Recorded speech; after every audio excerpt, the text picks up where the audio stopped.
BCTV and WB&H thank our underwriters. Primary Bank, New Hampshire's bank for business, with branches in Bedford, Manchester, Nashua, and Derry. PrimaryBankNH.com.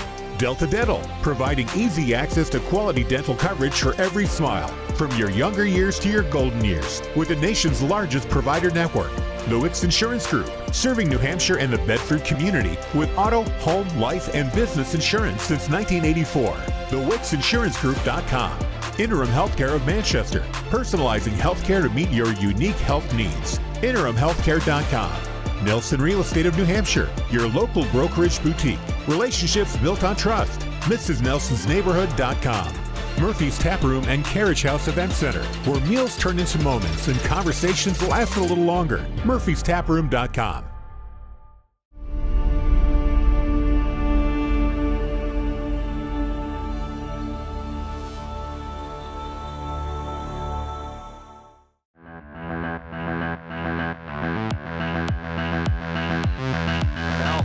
He can run things at the left side. Now Helton stings the top corner.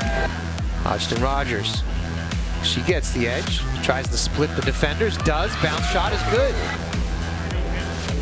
Patrick kicks, deals, fastball swung on and missed.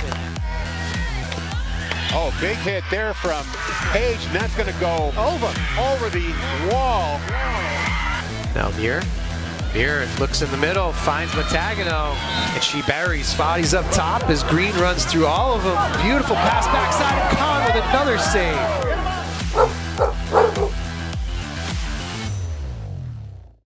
To SAU Field here on this partly cloudy, a little breezy, a little chilly day here as the Bedford Bulldogs, 7-3 at the halfway mark of their schedule, host the Titans from Nashua North. I'm Harry Kozlowski. Lauren Fox will be joining me in just a moment.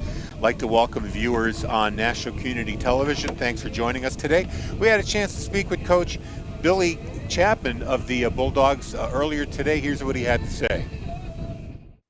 We are speaking with Coach Bill Chapman of the Bulldogs baseball squad. They're 7-3 at the halfway mark with 3 wins in a row against Hanover, Londonderry, and Goffstown. Coach, the team is doing well. You bounced back from 2 tough contests against Trinity and Concord with 3 strong games. And the last 2, you got complete games from your pitchers. Talk about how you're seeing things the rest of the way. Yeah, I believe our schedule is a little front loaded in terms of the tougher teams. I think our next 8 games are against teams that I think they might be below 500 or around 500 versus the beginning of the season. You know, the Pinkerton, the Exeter teams; those are pretty strong programs. So I think we're just, you know, we're gelling a little bit as a team. The team chemistry is coming along, and the big thing for us was our bats, and those have kind of woken up the last three games or so. So we're hoping to keep that momentum going into the next push. The next 2 weeks we have 8 games, so that's our season right there. Yeah, actually, you kind of jumped ahead. I had that was my question about the strength of schedule going forward. Your bats are doing well, but your pitching's doing great as well. Like I said, 2 complete games that got you big wins. Yeah, I'm not really worried about the 4 games. We have the pitchers to do it. I think we can handle manage that just fine. You know, we had 2 seniors go out last week and throw complete games. Jimmy Gilbert and Zach Papek almost no hit. Londonderry was arguably a no hitter, but you know, when you have guys that can step on the mound and go all 7 innings, and they kept their pitch counts really low. I mean, Jimmy was under 90 and Zach was under 80 for a complete game. Those are pretty dominating performances against some good teams. Well, you got a team tonight or this afternoon against Nashua North. Not exactly the top of the division, only 4 runs in their last 9 games. They only have 1 win on the season. Is this the kind of game, not to look past any opponents, but do you think you're going to get your bench players some extra playing time? Maybe some of the bottom of the rotation pitchers get a chance to play in a game like this? Yeah, we have our starters lined up for the week already, and we're going to bring up on Thursday. We're going to bring up a sophomore who's been doing well on JV to get a start, give him some experience, and then, you know, it'd be nice to not be in a tight ball game and get a little bit of I don't know. It's kind of been stressful as a coach. Every game seems to be really tight. Even our losses or the games that we've kind of let get away from us, they were tight until the very end, you know, and then they kind of fell apart in the last inning or two. So it'd be really nice to get a lot more guys in the game. it's just hard in baseball to do that sometimes. It's not as easy with the free substitution in other sports, but in baseball, once you sub in and out, you lose a kid, and you have to be kind of more strategic in how you sub in baseball. Well, Coach, you got the Titans today. Good luck with that, and we'll see you later. All right. Thanks, Harry. We're back and ready for first pitch in just a moment. On the mound for Bedford is Brendan Lung. He's had 3 game appearances, pitched 8 2/3 innings, 9 hits given up, 6 runs, 3 of those runs earned, and he's got 12 strikeouts. And of course, back at him, Harry, he's got Ben Labonte at first, David Elaine at second. And over at third, Henry Dubois, Jason Topp at the shortstop, and an outfield of Will Smith in left, Connor Sturgis in center, James Gilbert around in right. And his battery mate is Nate Duquette. And of course, Brendan, it's early in the season. He's 1-1, ERA right around 2.4, but he is a guy who really pounds the strike zone quite a bit. In his 8 2/3 innings of work, he has 12 strikeouts. So you expect the same would take place today against the Nashua North team that comes in that's 1-11 and with a team batting average of an anemic 165. Well, indicative of that, in their last 9 games, they've only scored 4 runs. So runs come at a premium for the Titans, and it's entirely possible that this game might be called off after the 5th inning if we have more than a 10-run lead. Well, and for Bedford, too, you want to make sure that you get out to an early lead. You want to make sure that you can try to get some guys who haven't necessarily gotten at-bats some opportunities to step up to the plate today. So who we'll see for the Nashua North Titans leading off, the second baseman Dawson Bolton. Braden Ouellette will hit second. He's playing third. Nolan Sullivan, the shortstop, batting third. Owen Forcier, the DH, hitting fourth. Jake Monroe, the first baseman, batting fifth. Zach Fisher, their catcher, hitting sixth. Ben Kelly, the left fielder, batting seventh. Jaden Bolio is hitting eighth, and he's in center field. And Nico Stefiuk is the right fielder. He's hitting ninth. Our first pitch from Lung is fouled back to the screen, strike one, and we are underway. And right on time, 4:30. And we got the scoreboard working too, so we'll be able to keep track of those balls and strikes a lot easier. That is helpful. That last game was a bit, well, I wasn't at the last one that you guys did, but the one that I did was certainly not an easy one, as Lung's fastball misses high. The count, 1 ball and 1 strike. Bolton is a 167 hitter. He's got 5 hits, 3 RBIs, 4 runs scored. And that fastball from Lung cut on and missed. The count 1-2. For Bedford, they've had strong defense to this point in the season, anchored largely by up the middle. Connor Sturgis, a very solid defensive center fielder, as that slider misses down and away. And the count now 2 balls, 2 strikes. Now, of course, the guys are not helping us out. Oh, there we go. Now the count, as I mentioned it, is up to date. Now it's 2-2.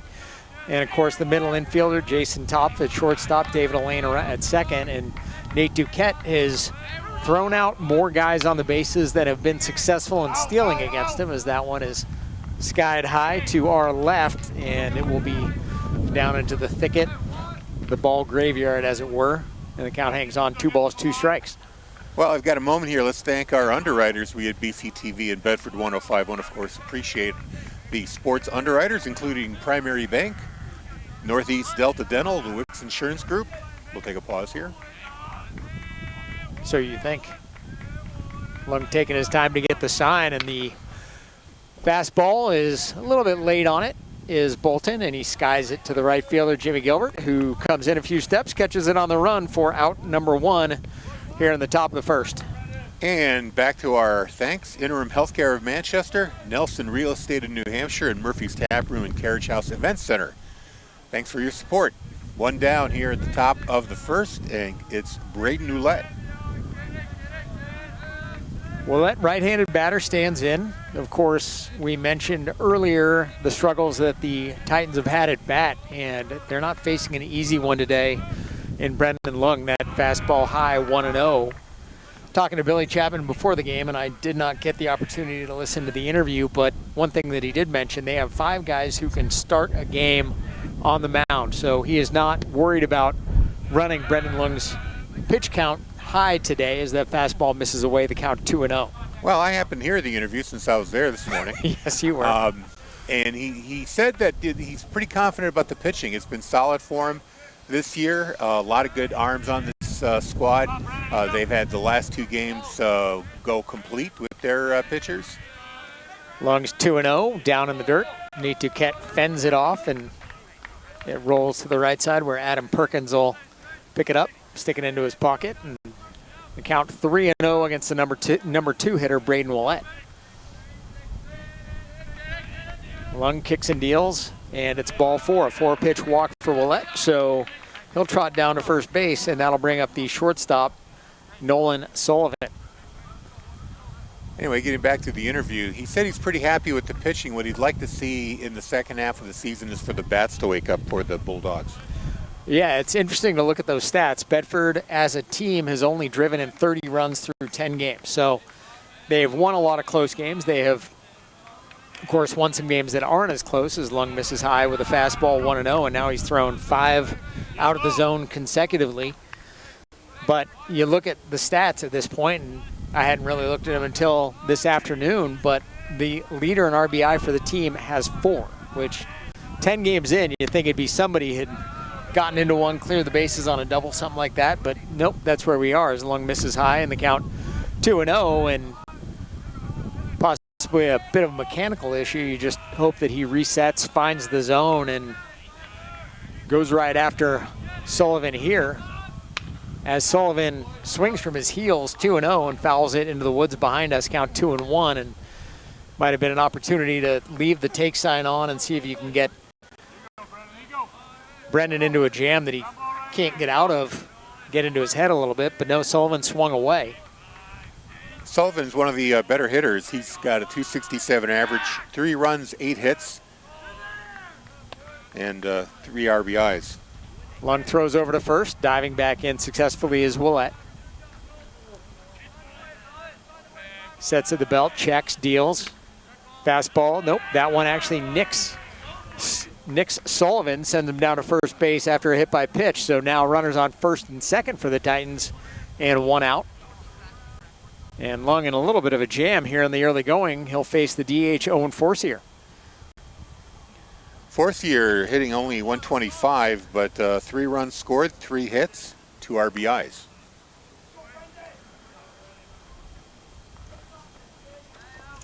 Gets a fist bump from the Bedford catcher, Nate Duquette. And a lot of these guys know each other from various travel ball and other opportunities they've had to play. Lung's fastball, taken for a strike right down Broadway, count 0-1. Forcier at bat for the Titans. He'll be followed by Jake Monroe, their first baseman, standing in the on-deck circle. Lung checks, now checks again. The 0-1, fouled off right side, up over our heads and back into the woods. I don't think anybody's going to locate that one, and now Forcier's in a hole, 0-2. To this point in the first inning, Lung has thrown 16 pitches, a little bit higher than what you'd like to see. You'd like to see him come out and pound the zone, and uncharacteristically, he's been in a little bit of trouble. He has walked more than he typically will. He's walked 7 8 2/3 innings, so that's higher than usual as he tries down and away with a slider, but Forcier lays off of it. The count 1-2. Yeah, Lung also taking his time between pitches. Really not in a hurry to throw the ball. We got no pitch clock here, Harry. That fastball taken for strike 3, called over the outside corner, and that's the second out here in the top of the first. So Lung back on track. And now he will face Jake Monroe as the Titans try to find a way to cash something in. Forcier down looking. Monroe with 3 runs scored, 4 hits, 2 RBIs. He's a 143 hitter. And the Bulldogs have a force out at every base. Fastball down and away. 1-0 to Monroe, the North first baseman. Bedford comes in 7-3. They have beaten some of the tougher teams in Division I at this point in the season. They beat one of the tougher ones in Division II. They beat Hanover. A couple of their losses, tougher games to Trinity as well as Concord. The fastball taken for a strike, 1-1. And wins over Londonderry, wins over Goffstown. So some teams that they ordinarily will be tied up by, but this year they've gotten wins over those two. Here comes the 1-1, cut on and missed. And Monroe now in a hole here, 1-2.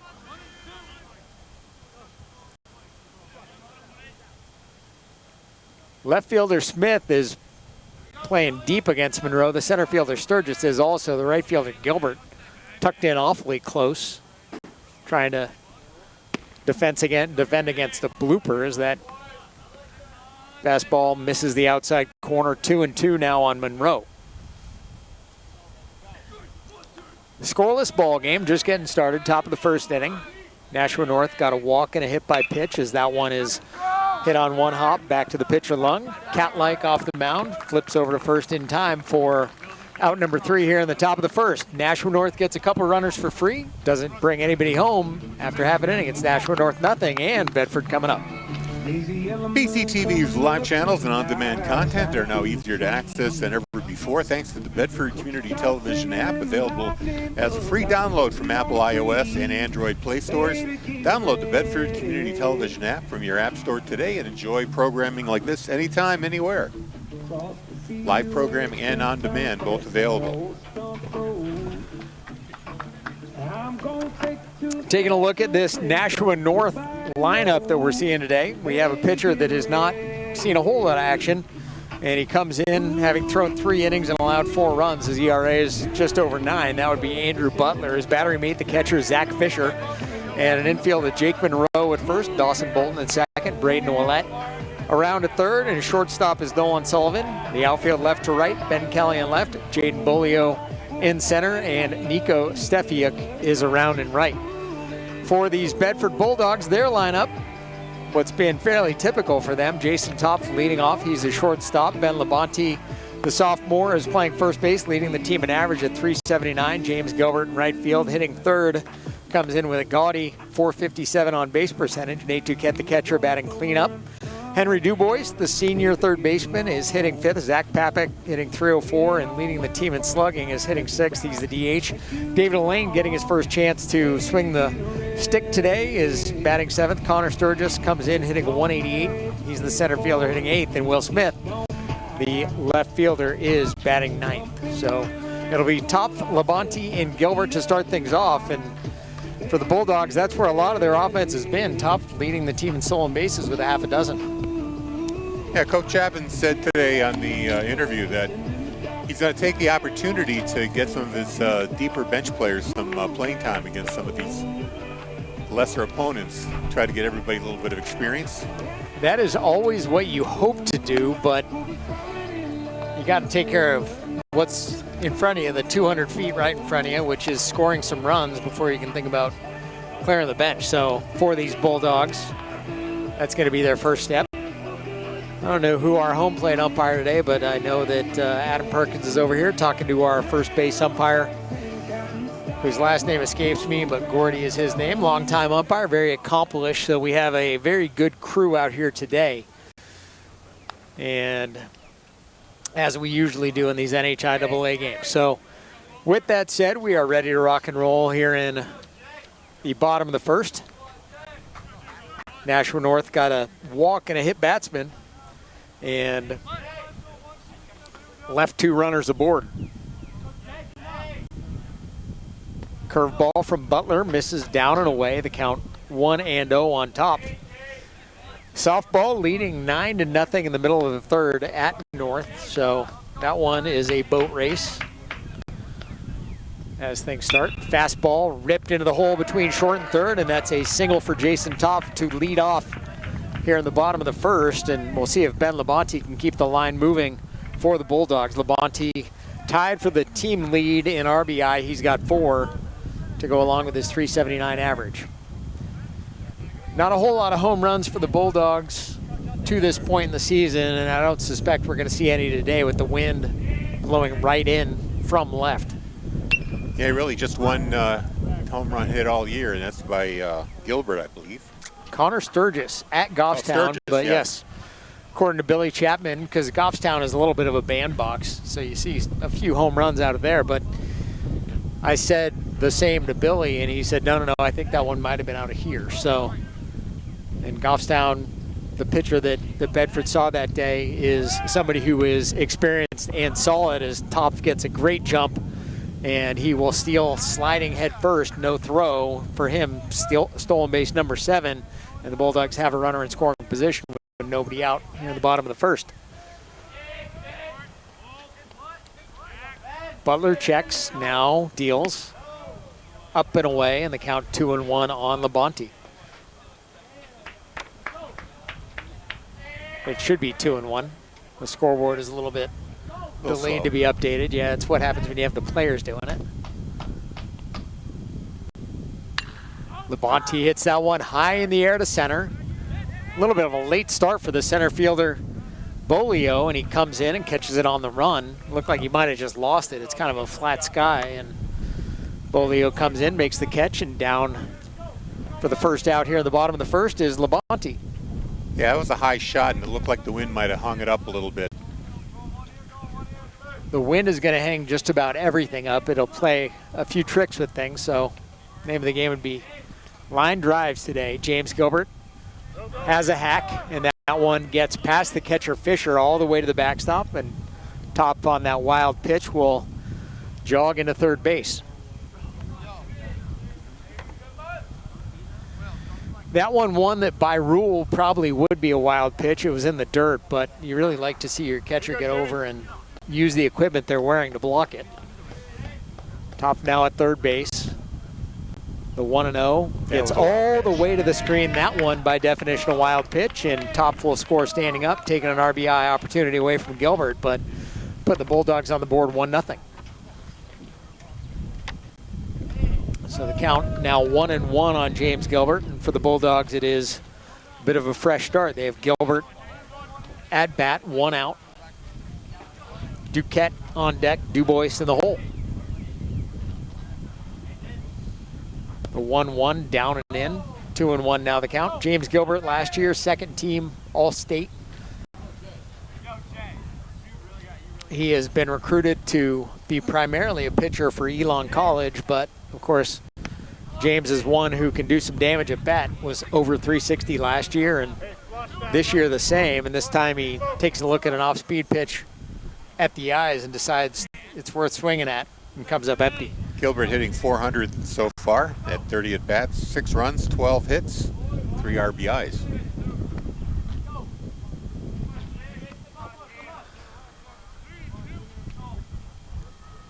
Butler checks, gets the sign from his catcher Fisher, and this one is hit the other way by Gilbert to left. The left fielder gets turned around a bit, but makes a nice running catch in front of the scoreboard for out number 2, and that'll bring up Nate Duquette with the bases empty as the Bulldogs try to get something else going here in the bottom of the first. Nice piece of hitting by James. It was a high pitch. He went the other way with it, but might have been ball 4, but it was a little bit too close to let go by. He kept a pretty low trajectory, and again, I think the wind might have slowed it down just a bit. Now here's Nate Duquette. Butler deals, first pitch. Taking a shade low, count 1-0 on Nate. To this point for Butler, he has thrown 13 pitches. The Bulldogs got that run across. Top singled to lead things off, stole second, I should say, and came around on a couple of wild pitches. And now the count 2-0 as that off-speed misses to Duquette.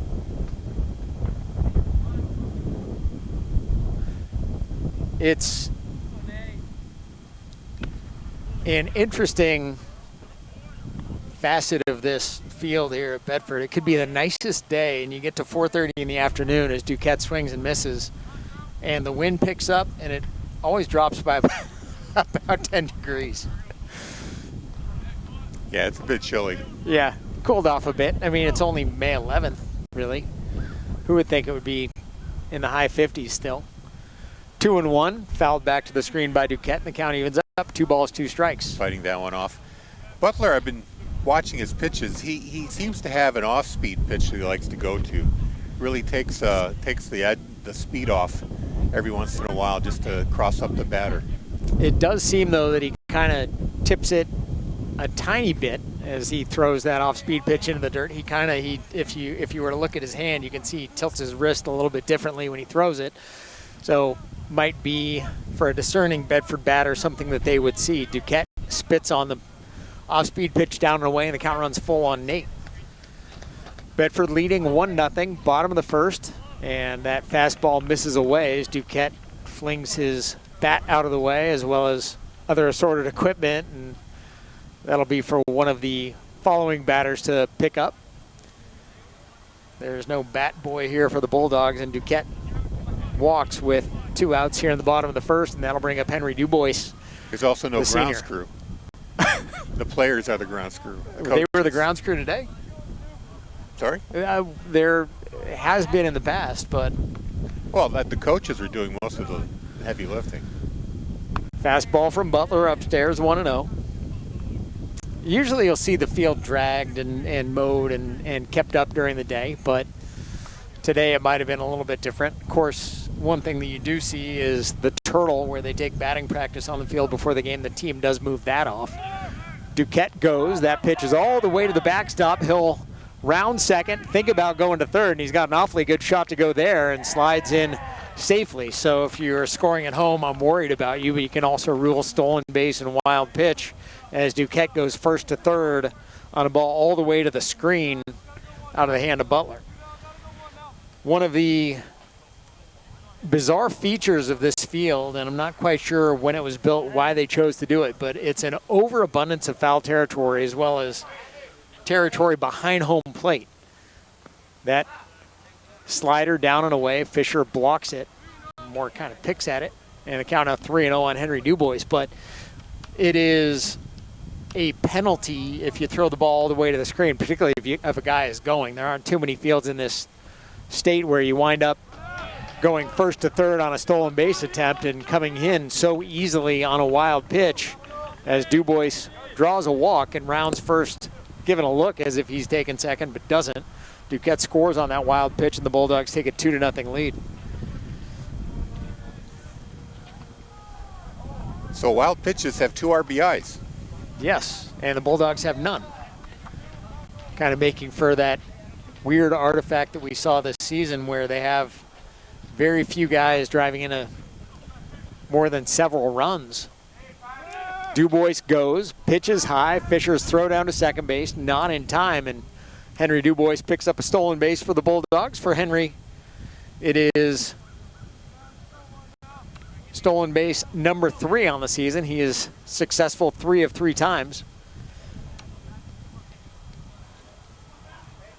And they are taking advantage of an opportunity to run on Zach Fisher back there behind the plate as Papik fouls that one out of play. The count 1-1. Papik, the DH today, hitting .300, 23 plate appearances, 4 runs, 7 hits, 3 RBIs. And a chance to add here with a runner in scoring position. This one fouled back, and the count now 1-2 on Zach Papik. Papik has done most of his work for the Bulldogs on the mound this year. He's 2-2 with an ERA just under 3 and 24 innings of work. Yeah, I think he had the complete game against Goffstown. I believe you're correct. Butler looks at Dubois, now deals. Off speed, misses down and away, count 2-2 on Zach Papik.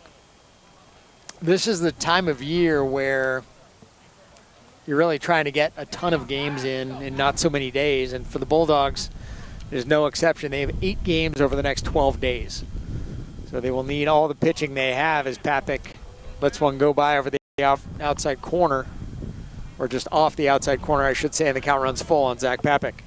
Yeah, you brought up the weather here in mid-May. The first game we did in April, temperatures were in the 70s. Yep. Don't get used to it. 20 degrees colder.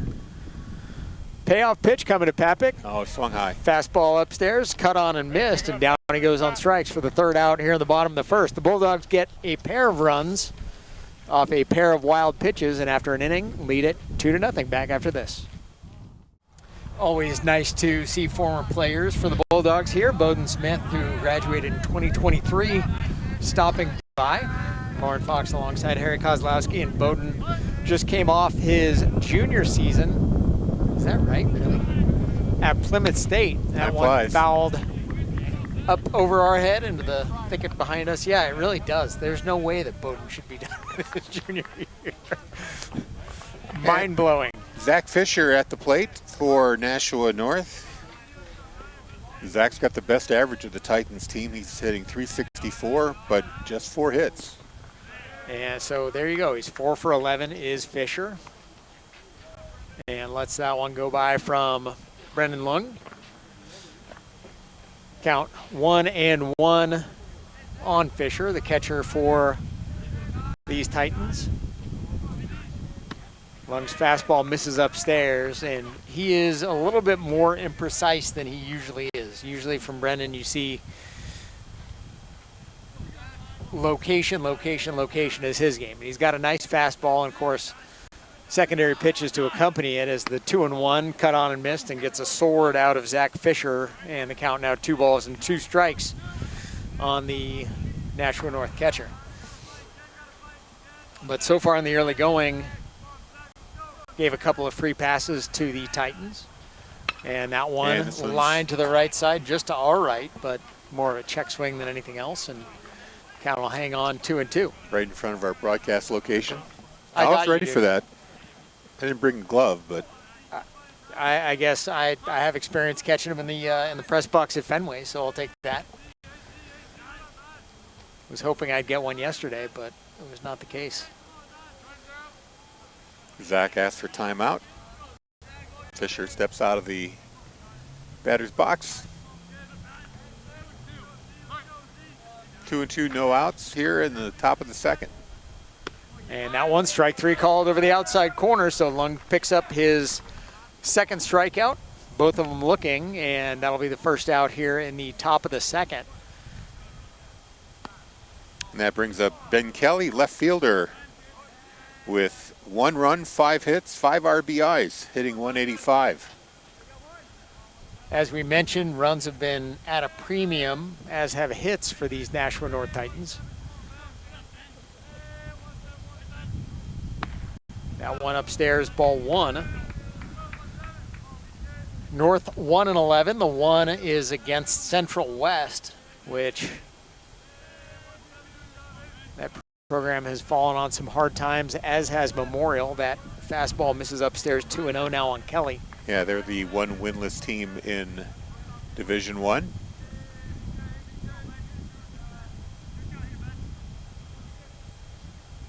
There's certainly talent. We talked about it during the Memorial game, that between the Pony and Colt programs, there's a lot of talent. It's just a matter of convincing that talent to actually come out for the high school team. Fastball cut on and missed, 2-1 on Kelly. Actually, Bedford will not play Manchester West, the Central West, this year. Here comes the 2-1, just outside. 3-1 now on Ben Kelly. After this game, they've got one on Wednesday at Salem. That's 4 o'clock first pitch, and then they'll be at Alvern the very next day on Thursday, also a 4 p.m. start. And then Friday, back here for Keene. So, like you said, they are cramming games in. They got 3 in a row.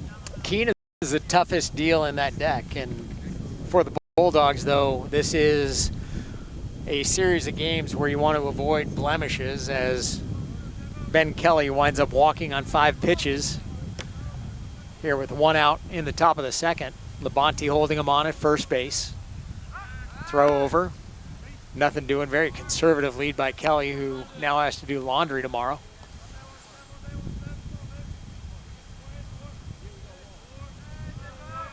Small lead, but Brendan will keep an eye on him. Of course, it's really not in your best interest to try to run against Nate Duquette. Looking at the stats on Nate so far this season, Nate has had 13 try and only 5 have succeeded against him. He's thrown out over 60% of the runners trying to go, and that's one way to neutralize anybody who's trying to practice a little thievery. The 0-1 swung on and missed, and the count of 0-2 on number 8 batter, the center fielder, Jaden Bulio. Bedford on top 2-0. They scored a pair in the bottom of the first, both on wild pitches. Defense playing Bulio straight away, not particularly deep, as that slider misses down and away, 1-2. Lung trying to waste one there, seeing if Bolio would chase that. He's way ahead though, 1-2. Fastball swung on and missed. Down goes Bolio on strikes for the second out here in the top of the second. And that'll bring up the number 9 batter, the right fielder, Nico Stefiuk. And Stefiuk, a lefty batter, coming to bat. Only 3 at bats. The games against Alvern are now tomorrow. I think the original schedule had them at Thursday. Okay. So there you go. that is good to know. And of course, a tough schedule this time of year, kind of regardless how many games you're trying to pack in. So as I was saying, Stefiuk, only 3 at bats, hasn't made contact with the ball yet, so nothing to report as far as an average.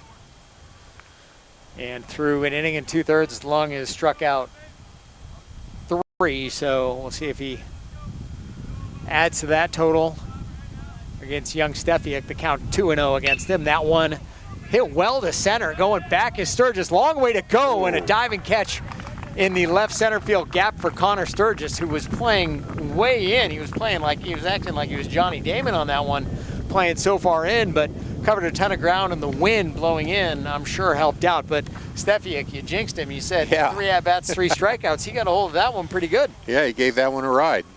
So at the end of 1.5, it's 2-0 Bedford. Bulldogs coming up to the plate here on BCTV, also on Nashua Community Television. And speaking of our broadcasts, let's talk about what's coming up on Wednesday the 13th. We've got boys lacrosse. It's going to be against the Dover Green Wave. They come to Bedford High Stadium for a 5:30 face-off. And then a week from Wednesday, girls lacrosse against the Pinkerton Astros. That's on Wednesday, May 20th. Also starts at 5:30. BCTV is your station for Bulldog Sports. Who's your lacrosse broadcast team? Usually it's Jay Abendroth and Corey Mustatiger. Okay. And will that be the case for that game? I have no idea. We'll find out. If somebody can't make it, then I usually get called in. What's your comfort level of doing lacrosse? Not very high, okay, to be perfectly honest. Although I did a game solo at Exeter. Great game. It was a matchup of the top teams, and that actually went pretty well. I mean, the only thing I can tell you really about lacrosse is the ball just went in the net, and that's where the point. Yeah, I'm a hockey guy, so there's a little bit of familiarity there. Although I've been been pressed into action into covering these lacrosse games, I have picked up a few of the rules and a few of the terms. So I'm a little less embarrassing than I was last year. And I will say that lacrosse and hockey tends to have a little bit of spillover among players, but yeah, I know just enough lacrosse to be dangerous. This game, I think I have a decent understanding of, although every day I'm reminded that I don't. So baseball has an interesting way of humbling you just when you think you got it down. So actually, quite a bit of crossover with football. There's a number of Bedford football players on that lacrosse team. Makes sense too. Fastball from Butler, taken for a strike by David Olaine in his first at-bat this year for the Bulldogs. Olaine manning second base today for Bedford, batting 7th. This one takes a look at low and away, and the count 1-1. In the first inning, Butler threw 28 pitches for North and wound up throwing 4 wild pitches as well. That certainly doesn't help his cause, and now Olaine finds himself in a hole here, 1-2.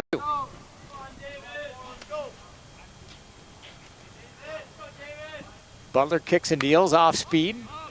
Hit in the air, right side. See if it stays in. It does not. No. And, yeah, one lucky fan had a chance at the ball. Nobody tried to make an attempt at it. I can't go get it. I'm stuck in the headset. So it was about 5 feet to our left.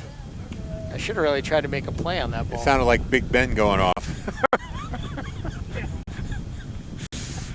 You're stuck in the clock tower, Harry? Elaine's foul ball. We had a decent shot at it. If Bill had given you a glove, you would have totally had it. Could have reached for it. Yeah, maybe. no. 1-2 off speed, that's misses sails high. up and away, and count now evens up. 2 balls, 2 strikes on David Elaine, the sophomore. Elaine, Connor Sturgis, and Will Smith for the Bulldogs here at the bottom of the second. Yes. Now I'm focused on stopping anything that's coming into the line drive toward us. That's well played. 2-2. Fastball misses outside, and the count runs full on David Elaine. I hope my goalie instincts are still there. Right, yes. I think without the wind, we might have really had a shot. I thought that thing was going to stay in play, and the wind just did its business with it and sent it all the way to us. The first baseman really got a late break on it as Elaine draws a walk to lead things off here in the bottom of the second. So he'll be followed by Connor Sturgis, the center fielder, who made a nice play to end the top half of the inning. Sturgis wearing a hoodie, which is not unlike a cape if you were a superhero, I guess.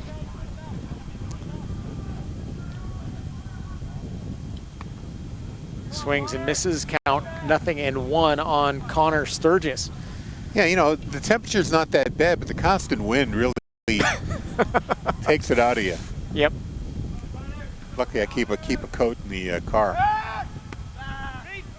Throw over to first, diving in safely as Elaine. The point is, though, it's May 11th. I don't really want to be wearing a coat anymore. Oh, you're not wearing any shoes I'm either. not wearing shoes, but, I mean, that's my right.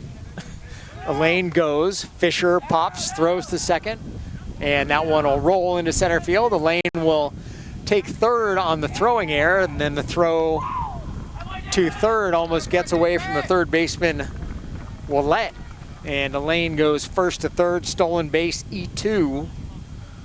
And Sturgis now has an opportunity to drive him in with a 1-1 count.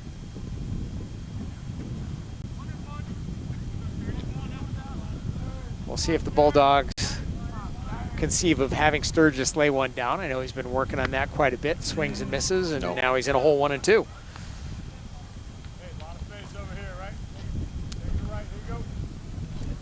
No, I tried to put the back into that one. Yes. It's the home runs are a little bit addictive. They're like Lay's potato chips. You got one, you keep thinking there's a bag full of them, and there's not. That wild pitch gets away from Fisher, and Elaine scores easily. Fisher darts after the ball and somehow lost his glove, but yeah, I thought he stumbled. He might have tripped over something, so that doubly frustrating for the catcher. Threw a shoe, lost his glove, and coming in to score after that leadoff walk is Elaine, and now the count 2 balls, 2 strikes on Connor Sturgis. Bulldogs on top 3-0 by way of 3 wild pitches. 2-2, Sturgis hits it right back to the pitcher, Butler, who makes a nice play and trots over to first, throws it in time to Monroe for out number 1 here in the bottom of the second. Nice piece by Sturgis, and most of the time you hit it right back to the pitcher like that, you wind up getting some kind of a deflection, maybe getting a base hit out of it, or the pitcher is in his follow through and it goes up the middle, but nice play by Butler to record out number 1. So 1 down for the Bulldogs, and Will Smith, the number 9 batter, hitting .217. Will, first pitch swing, and hits that one high in the air to shallow right. Coming in is the right fielder, Stefiuk, and he will make the play on the jog for out number 2, and that'll take us back to the top of the order. Jason Top trying to get things started with 2 outs here for the Bulldogs, who are on top by 3. And Jason's the only Bulldog so far with a base hit. He's led the game off with a 1-bagger. It is a bizarre stat line today. Butler has thrown an inning and 2/3. He has allowed 5 wild pitches, 1 hit, as he misses down and away with the off-speed 1-0. Fastball taken for a strike over the outside corner, now 1-1.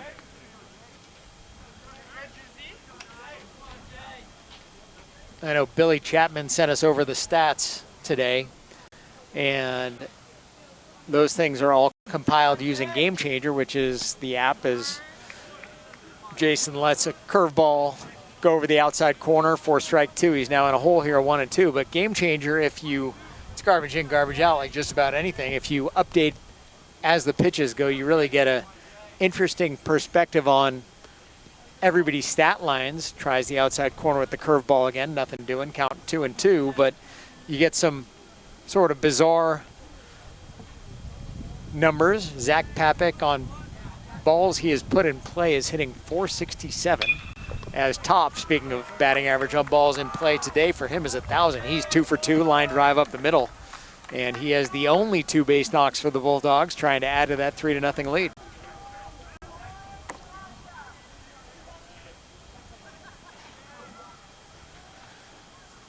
And so quickly to bat is Ben Labonte, who skied one to center his first time up. See if Jason goes. Everybody's been kind of running roughshod as Labonte hits that one in the air to left, and in a couple steps, camped under it is Ben Kelly for out number 3 here in the bottom of the second. But the Bulldogs get another one across. A walk turns into a run, and they strand a runner through 2. It's Bedford 3 and Nashua North nothing. Back after this on BCTV. Back for the top of the 3rd inning here at Bedford High School baseball field, SAU Field, I guess, as it were. It needs a name. It does. Billy Chapman Field, maybe. Kozlowski Field, yes. He's been Billy Chapman's been here for a enough. minute, yeah. Yeah. The original coach here was Craig Blonick, who is a science teacher over at the high school. Billy was one of his assistants and took the mantle and has been here ever since. And he's still young, still in his early 40s. Joined on his coaching staff by Adam Perkins, who was the head man at Alvern for years, and as a matter of fact, almost led Alvern to a state championship back in 2002 before going on to pitch at the University of Rhode Island, where he had a successful career, did Perkins, as a lefty pitcher. And if you have ever seen Perkins throw, he is lefty and he is gangly, and everything moves. Top of the order here for Nashua North. Dawson Bolton flew out to right field in the 1st inning. Bolton watches a fastball over the outside corner, 3-1. Perkins, of course, perched at the fence, yelling encouragement to Brendan Lung. The 3-1 early on it was Bolton. Fouls it off left side, and the count 3-2.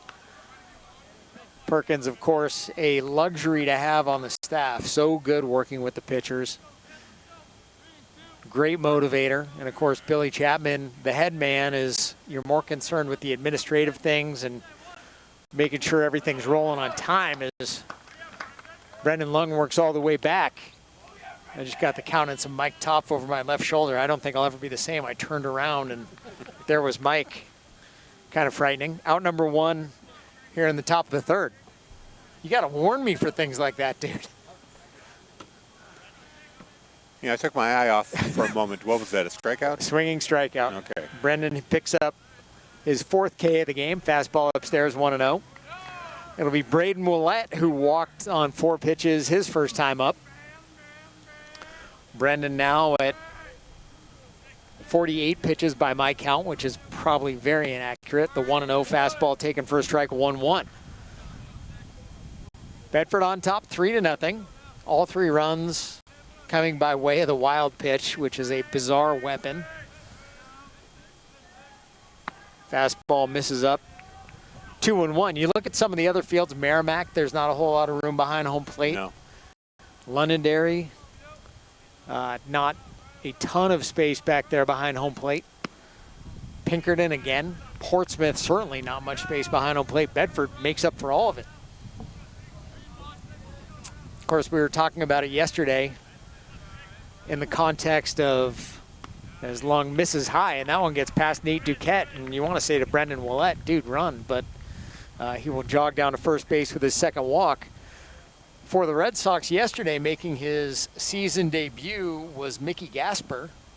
And Gasper, of course, a star at Merrimack High School. Billy Chapman will tell you he's the best catcher that he has seen in New Hampshire high school baseball. Gasper, a true switch hitter in high school, had gone over 18 for the Sox a couple years ago. Played for the Twins last year, had a couple homers, drove in some runs, and was in Worcester hitting about 290. And the Red Sox need a little roster depth, and so they started Gasper yesterday. And in a game they lost 4-1 to Tampa, Gasper went 3 for 4 with a couple doubles. So raised his career average as a Red Sox from 0 to 136 which I guess is what you can do when you've only had 22 at-bats in somebody's uniform, but hopefully that's a sign of things for the future. But yesterday, talking about Gasper and playing at Merrimack, we started talking about some of the odd field dimensions as that one's fouled back to the screen by Nolan Sullivan, who was hit by a pitch his first time up. And in that case, it was Merrimack, which is well known. To get one out to left field at Merrimack, you have to hit it 610 feet. It's probably not going to happen. You can get one out to right center simply by hitting it off a tree that hangs low. Isn't there a fire hydrant? There's somewhere? a hydrant out there too. Yeah. Aiden O'Connell hit one into that a few years ago. And I don't remember if it hit the tree or rattled around the school, but regardless, he wound up getting himself an inside the park home run there, Shohei O'Connell. And you look at some of the fields, Goffstown is a little bit small. Pinkerton, where UConn slugger Jackson Marshall played his college ball, as the count goes 2-1 on, or played his high school ball, I should say. And the trick with Jackson Marshall at that point was you put your center fielder 380 out and just have him run underneath whatever Jackson was hitting. The dimensions here are pretty true, although it is tough to get a ball out of SAU field. That one laced into the right center field gap. Gilbert over to cut it off, and heading to second. Stopping there is Willette on the single by Sullivan, and for North, that is their first hit of the game, and they're mounting a little bit of a threat. Runners on first and second, and one out here in the top of the third. It's their fifth base runner of the game too.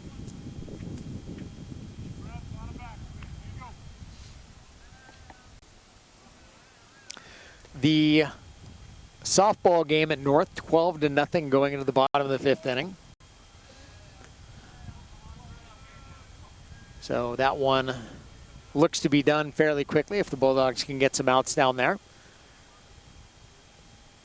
Lungs fastball fouled off behind the plate, and the count 0-1 on Owen Forcier, struck out looking back in the first. Speaking of dimensions, you got the Central West team. I assume they play at Gill Stadium. That's got a foul territory that won't quit. Yeah, Gill's kind of a funny ballpark. Of course, built as textile field way back when, and now is converted to a multi-use field. It was the first home of the Fisher Cats too. That one has unique dimensions. And when the Fisher Cats played there, it usurped Fenway as the oldest professional ballpark in baseball. Kind of wild. You have some old ones up here in the Northeast. Of course, Fitton Field down in Worcester is one of those. There's a college wood bat team down there. You ever get out to Polar Park? I've been to a couple games there. It's beautiful. Very nice. Yes. Very enjoyable.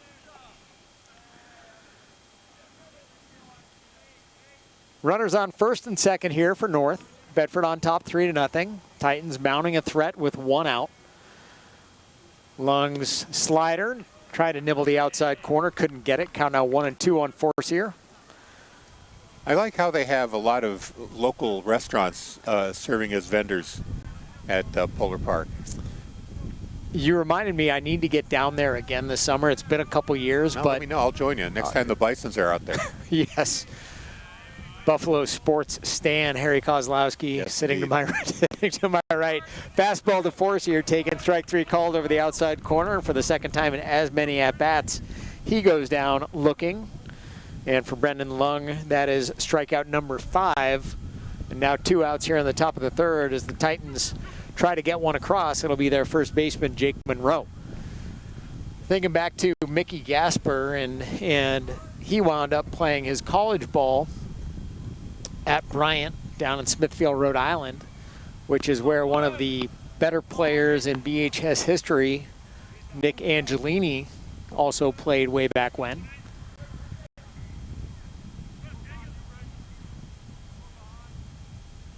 Somehow, without planning all that, we wound that whole conversation through Worcester, back to Bedford High School. Somehow touched on odd field dimensions as well, and we got a long enough inning to make it all work. I guess the baseball broadcasting gods were Rhode Island, smiling on us. Yep. Count 1-0 now on Jake Monroe. Lung backs off. has a look back in and now trying to get on the same page as his catcher, Nate Duquette. I'm not sure what the Bulldogs are doing this year. I don't know that I do see it. So if you're looking closely at Nate's back, the back of the chest protector, I don't know if Bill can zoom in on that, but he has a little one-way transmitter back there. NHIAA rules, unless they have changed them, you can communicate one way from the coaches to the catcher. So you're not doing a pitch comm where you're putting a number in or something like that. You're doing a direct fastball up, curveball. You know, you can say to the catcher, hey, I want to see this, but I really want to see this. And it makes it very easy to communicate. Back when I was here for the first few years, we would do it through elaborate signals to the catcher of you're touching various parts of your face to determine that. And certainly a lot of fun. This is much more efficient, but it is weird to have that one-way communication only with the catcher. Pitch high, and that one looked like it got our home plate umpire right between the eyes. I think Nate Duquette might have just missed it. I don't know if it got the home plate umpire or got Nate. I think it hit Nate's face mask. Okay, so it hit Nate right in the face mask. I don't know if he and Lung crossed each other up, but regardless, the count now 2-0 on Jake Monroe, and Adam Perkins saw something he didn't like. He'll head on out after that wild pitch. I guess by rule, that one probably is going to go down as a passed ball, although it all depends what Ryan Folis, who is running Game Changer, decides to put into the system. So the infield congregates on the mound. Candlesticks make a great gift. Somebody put a hex on Jose's bat. Brendan Lung just trying to put a hex on the Nashua North bats, really, as it were. Yeah, Nashua North in danger of scoring in this inning here. They've got 2 runners in scoring position. For a team that's only scored 4 runs in the last 9 games, it's a tantalizing possibility. They can get back within 1 with a base hit, but Jake Monroe will have to solve the puzzle of Brendan Lung, who made a nice play to pounce off the mound to field a comebacker and throw over to first in time to get him back in the first. End things there. Monroe stranded a couple at that point and has a couple on base for himself, trying to atone for it now.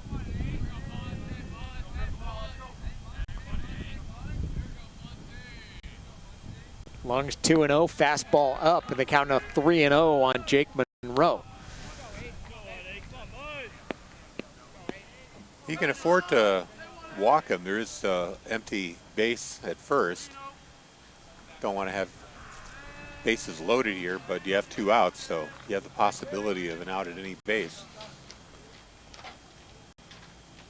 Lung, inside move, looks the runner back to second, does not make a throw.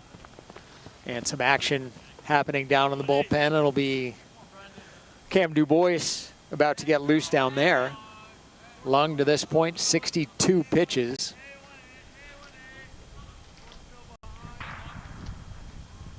Track meet over on the other side. The 3-0 is down low, ball 4, and he walks his 4th of the game to load the bases here in the top half of the 3rd. Setting a plate for Zach Fisher. He struck out in the 2nd. Lung rolling along right now, I guess, keeping that Bull Durham theme going. He is struck out 5 and walked 4. A Nuke Lelouch-esque line so far. And don't forget the hit by pitch, too. Yep. He has not hit the Bull mascot. Fastball, strike 1. Count 0-1 on Zach Fisher, who led things off with a backwards K back in the top of the 2nd. Fastball at the knees, strike 2, and like a hot knife through butter. Fisher now in a hole, 0-2. Bases loaded for the Titans. Bulldogs on top 3-0. That one in the dirt. Duquette blocks it, but not with his body. Sort of comes at it with his glove. Regardless, keeps it in front of him. As we mentioned several times on this broadcast, there is a sizable penalty for letting a ball get by you if you're catching here at SAU Field. So Nate did a nice job to keep it in front of him. The 1-2 fastball just misses the outside corner. I thought we had him rung up, but nothing doing in the count now. 2 balls, 2 strikes on the catcher, Zach Fisher. Softball, by the way, goes final in Nashua, 12-0 Bedford. 2-2 comes upstairs, and all the lights are lit now. 3 balls, 2 strikes, 2 outs, and the base is full of Titans, and this is what you do not want to do if you're the Bulldogs. Of course, we talked to Billy Chapman before the game, and he was looking at this like it was an opportunity to get some guys in. You want to have Brendan Lung shut things down here, and a pickoff back to second base, and they get Sullivan with that inside move. It was a full count, and Sullivan was off with the pitch. There was only one problem. There was no pitch, and Sullivan picked off to end that threat. So Zach Fisher will get himself a fresh at-bat, and for these Titans, they wind up leaving a pair. We are through 2.5. It's Bedford 3 and Nashua North nothing. We at BCTV and Bedford 105.1 would like to thank our underwriters for supporting our live sports coverage. They include Primary Bank, Northeast Delta Dental, the Wicks Insurance Group, Interim Healthcare of Manchester, Nelson Real Estate New Hampshire, and Murphy's Tap Room and Carriage House Event Center. Thank you to our local businesses that make these broadcasts possible on BCTV. Sun's starting to come out a little bit, moving the temperatures up a hair. Yes. Still a little chill factor is still chilly, but we can take it over here. We're from the Northeast. We're used to that stuff. You're the guy from Buffalo. Oh yeah, boy. Talk about those lake winds. Brutal. We don't have any water here. Feels like is 54 right now, which it's one of those things when you're going down and it's cooling off. So when it goes from 80 in late summer, early fall to 65, 65 feels awfully cold. You get that first day when it's 65 and the mercury's going back up, all of a sudden you feel like you just struck gold and it's warm. And then when you get those days in the 70s and it drops back down to the 50s, we got people over here to our right wearing jackets and ski hats. Well, wind is the big thing. I mean, t-shirt weather would be high 40s if it wasn't windy. Yes, I agree with you. A little sun and some mild 45, 47 degrees. And it's pretty comfy. And it's always flip-flop weather. Let's face it. Billy Chapman showing that he's still got it. Any chance he has to show that he has a throwing arm, he takes it as he whips it back to Cam Dubois in the Bedford bullpen. Jason Topf making his way down there as well, so I don't know that he's guarding things in the bullpen, but we'll see. James Gilbert will lead things off for Bedford here in the bottom of the third. The Bulldogs leading 3-0. Gilbert flew to left field in the first. Bedford leading 3-0, but it's not as wide of a gulf as it would appear. North has now left 5 on base as Gilbert rips that one up the middle. The center fielder Bolio will pick it up, but James Gilbert with a leadoff single for the Bulldogs, and that'll bring up Nate Duquette, the catcher, who walked, stole second, came around to score on a pair of wild pitches. And it'll be Duquette, Dubois, and Zach Papik for these Bulldogs.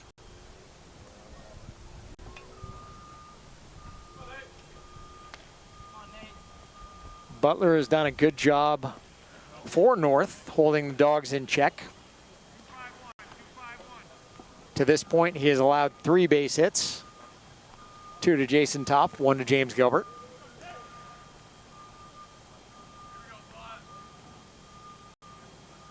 Butler gets the sign from Fisher, now looks back over to first to Gilbert. And misses low, and Fisher to run.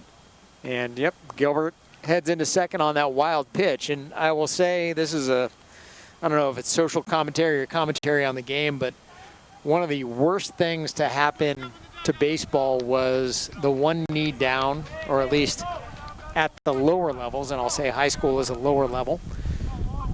You watch guys in the major leagues as that fastball gets away from the catcher Fisher. I'll go past ball on that one, and that'll get James Gilbert into third. But you watch guys in the major leagues who, we have a planet of 8 billion people. These guys are the best, 60 catchers in the world. They can go 1D down. They can pick a ball that's coming in at 98 miles an hour and make it look good. And a lot of times catchers at these levels watch those guys and say, well, they can do it, I can do it. And it's just not that easy. And what you'd really like to see is Duquette watches ball 4 go by and Fisher picks it, the lost art of blocking. You know, you want, same as if you're in net in a hockey game, you know, with a runner on third base there. If I'm the North coach, what I really want to see, I don't want to see Fisher picking a ball there. I want to see you bodying the ball up and keeping it in front of you so you can hold that runner where he's supposed to be, particularly with all that real estate back there. And it's, I don't mean to single Fisher out, but it's at the high school level and at the college level, you have guys as that off-speed pitch is taken for a called strike over the outside corner by Henry Dubois, but you have guys at all levels who are not playing in the major leagues thinking that they're the major league catchers. And if it was that easy, everybody would do it, and they are, but not at the level that the guys in the major leagues are.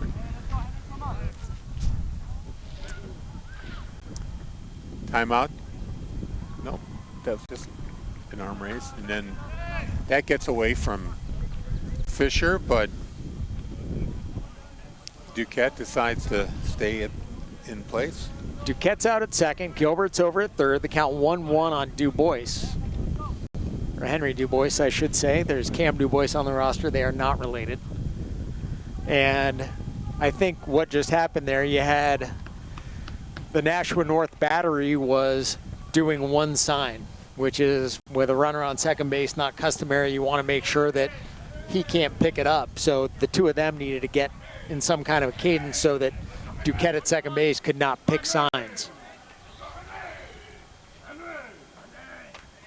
The 1-1 to Henry Dubois down in the dirt. Nice job by Fisher to block it. I'll give credit where credit is due, and the count 2-1 on Henry. And Duquette was raising his arm with one finger, indicating something. The problem was, though, I don't know if he was raising one or two, but sometimes if you're a hitter, when somebody tells you what's coming as that fastball is taken over the outside corner 2-2, sometimes that can do a little more harm than good, because you're watching a pitcher and watching the tendencies. Now you're watching somebody try to signal something to you, and it can just be a little bit distracting. Some hitters really don't like it. 2-2 coming to Henry. Misses down and away, and the count runs full on Henry Dubois, who walked his first time up, stole second base, was stranded at second. North has a pitcher in the bullpen. Got to look up that number. I think it's number 18. Payoff pitch, down and away, gets all the way to the backstop. Coming in to score on a jog is James Gilbert. Bedford scores their fourth run. All four via wild pitch. And they lead North 4-0. I also think James might have thought that he was being forced there by a runner. He didn't have a ton of urgency on his part.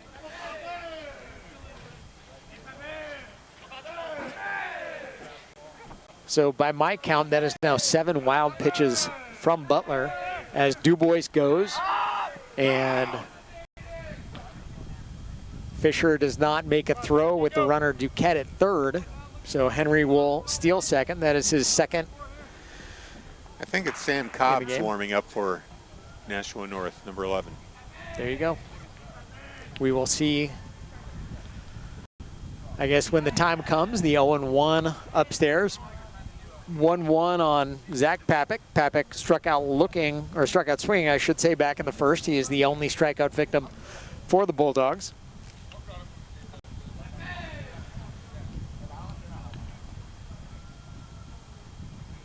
The 1-1, Papik had a notion, held up, but no matter. It was a strike over the outside corner, and Zach's in a hole 1-2.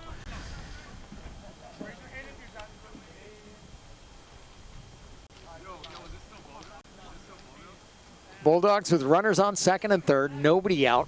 Bottom of the third, Papik hits that one high in the air to center. Going back, Bolio underneath it. makes the catch, gets the ball into the infield, but moving up 90 feet, Du Bois. And the Bulldogs get their first run by way of something that isn't a wild pitch. And in this case, it's Papik with a sac fly for the Dogs, giving them a 5-0 lead. And they still have a man on third with one out here in the bottom of the third.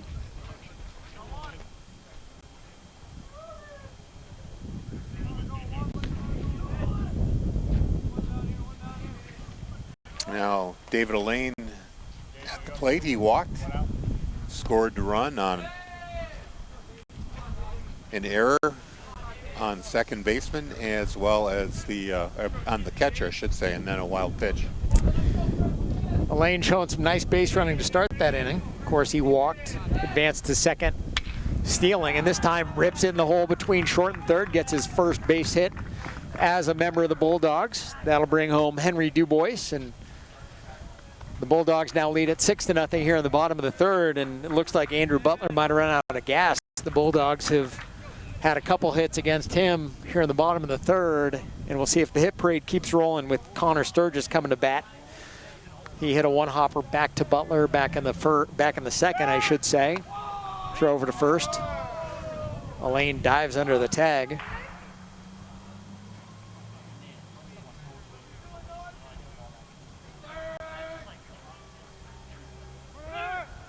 Elaine going. The throw to second from Fisher, not in time. And Elaine has his second stolen base in the game, with his team on top 6-0. And now Connor Sturgis has an opportunity to drive in a run. Sturgis has driven in a pair this year, also has the only home run of the season for the Bulldogs.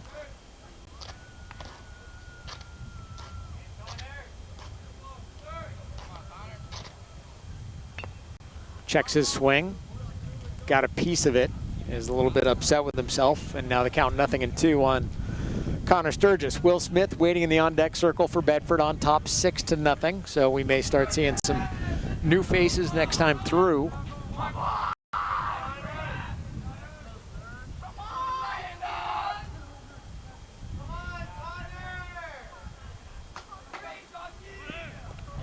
Curveball in the dirt. Fisher tries to block it, can't find it, gets behind him, and Elaine will move up 90 feet. Thought about coming all the way around, but takes a wide turnaround third base and will hold on right there. Sturgis in his first year with Bedford. He is a senior, had been at Trinity previously, and is finishing up his high school career as a member of the Bulldogs. Butler's curveball right at the ear hole of Sturgis, who ducks underneath it, and the count out 2 balls, 2 strikes on Connor Sturgis.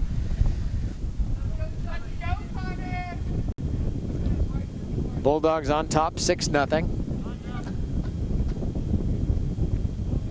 by way of 4 wild pitches, a sac fly, and an RBI single from David Elaine. Now the 2-2, Sturgis watches it down low and the count runs full.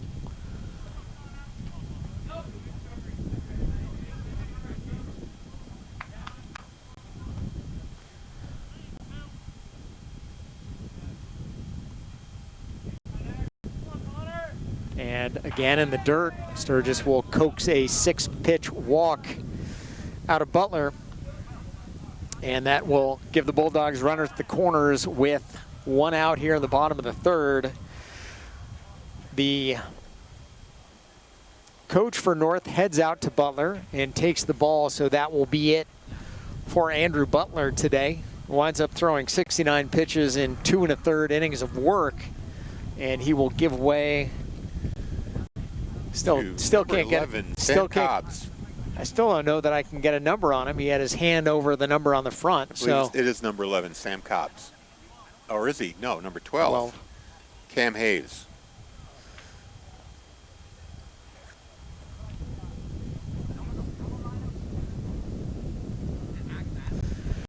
So Hayes in, but you can't quite close the book on Butler yet. We have any stats on young Mr. Hayes? Yeah, give me just a moment here. Got something.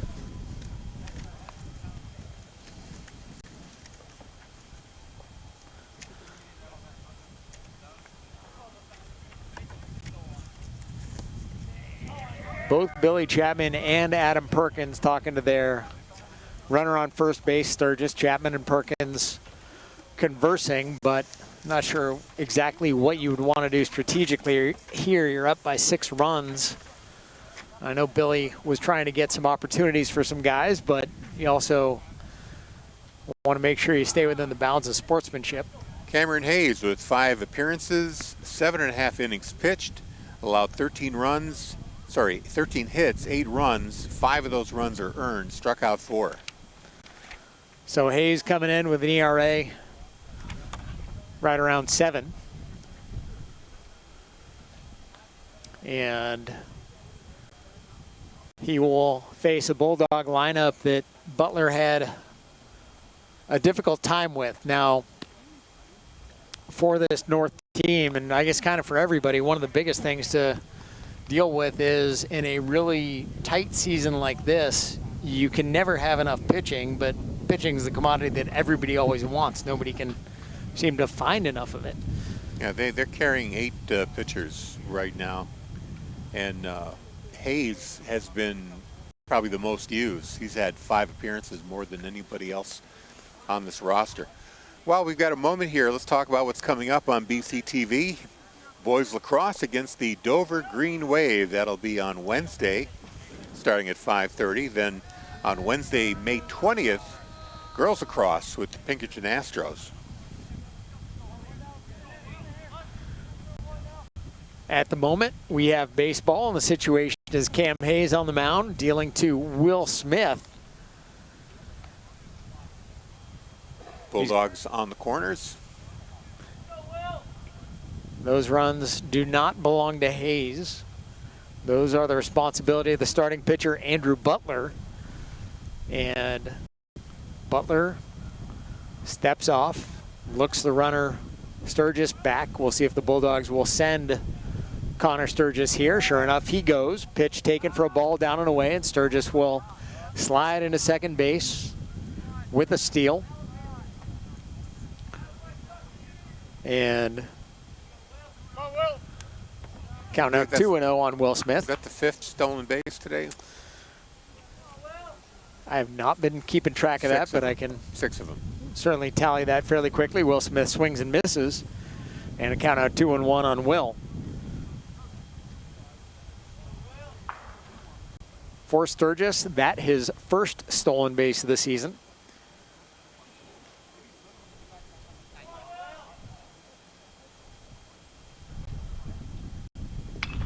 And Smith a little bit late on that one, just missed sending it down the first base line and plating 2. Instead, the count even, 2 balls, 2 strikes on Smith. The Bulldogs on top 6-0 here on this blustery day. That was the word that came to mind. You can probably hear it over our mics as well. We are not in the press box. 2-2 comes. Smith fouls it back into the screen. Count hangs on. 2 balls, 2 strikes. Also want to mention that we'll be doing a softball game. The ladies are victorious today in Nashua North by a score of 12-0. Friday, May 22nd, we'll be at Slavosky Field for that contest against the Merrimack Tomahawks. Maybe it will be warmer by then. Can only hope. The 2-2 chopped left side. Billy Chapman in the third base coach's box fields it on 2 hops and throws it over to the pitcher, Hayes. So Smith will stay alive here. Yeah, one thing the Bulldogs have been doing to these Nashua North pitchers is really making them work. Smith here just staying alive, and he takes the one off the shoulder blade, and he's going to get on base. So all those foul balls pay off. Kind of a cheapie. It really barely nicked his jersey, but Will Smith will take it and head down to first after being hit by a pitch. The bases are now loaded, and Jason Topf comes up to bat, 2 for 2 on the day. Nice table setting there. Right, for real, right? You've got your big hitter, 2 base hits in a row here. Chance to add one here. Hayes sets at the belt. Pitch misses in, 1-0 on Jason Topf. The Bulldogs sending their 8th batter to the plate here in the bottom of the 3rd. And Jay trying to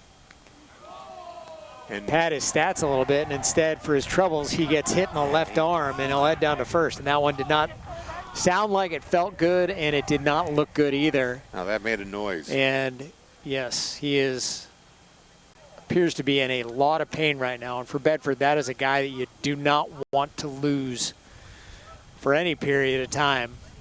And he'll stay in the game because that's generally what you do after you're hit by a pitch. You stay around long enough. But saw it yesterday in the Red Sox game. Wilson Contreras got hit in the bottom of the first and stayed in the game. And the kind of prevailing wisdom was, well, he's fine. No, he didn't go back out for the top of the second. So you hope that Jason's okay, because that is a valuable human being in the field at bat as well as on the mound. And he wore that one off the left arm. So he gets an expensive run batted in. That makes it 7-0 for the Bulldogs as Elaine comes in to score. Top gets an RBI on that one. And the Bulldogs still have the bases loaded with James Gilbert, or check that, Ben Labonte coming up. Yeah. He's flown out twice. That one, a wild pitch, gets away from the catcher Fisher. I would go pass ball on that one. And everybody will move up 90 feet. Sturgis comes in to score. Smith to third and Top to second. And now it is 8-0 for the Bulldogs. And we are in mercy territory, but we've got to go 5 innings before we can give mind to that. Pitch upstairs, count 3-1 now on Ben Labonte. Labonte came in 379 and driven in 4 runs. He is 0 for 2, a couple flyouts. And the 3-1 misses up and away, and that'll load the bases again for the Bulldogs. So this also a point where it does get a little bit frustrating if you're Bedford, where you want some pitches to swing at, really. First pitch from Hayes, down low. Our 10th batter of the inning, James Gilbert. Base hit in the third, flew out in the first. Bulldogs on top 8-0. Pitch up and away, 2-0, and Hayes really scuffling here. He got 2 strikes early on Will Smith, wound up hitting Smith, hitting Top, walking Labonte, and now the count's 3-0 on James Gilbert. So the Bulldogs have gotten 2 runs with him on the mound by way of a hit batsman and a pass ball. The 2-0 taken for a strike over the outside corner. I should say 3-0 taken for a strike. The scoreboard a little bit off. Count 3-1 on the senior right fielder for Bedford, and he watches a fastball go by, ball 4, and that will be Bedford's 9th run coming by way of a bases loaded walk. And Will Smith and Nate Duquette trade helmets after Smith scores, and the Bulldogs on top 9-0. As Hayes, instead of working out of the stretch, is now working out of the windup. With his team chasing 9. First pitch to Duquette, taken for a strike, 0-1. You got to anticipate, if you're a Bedford hitter at this point too, the zone's going to get a little bit bigger.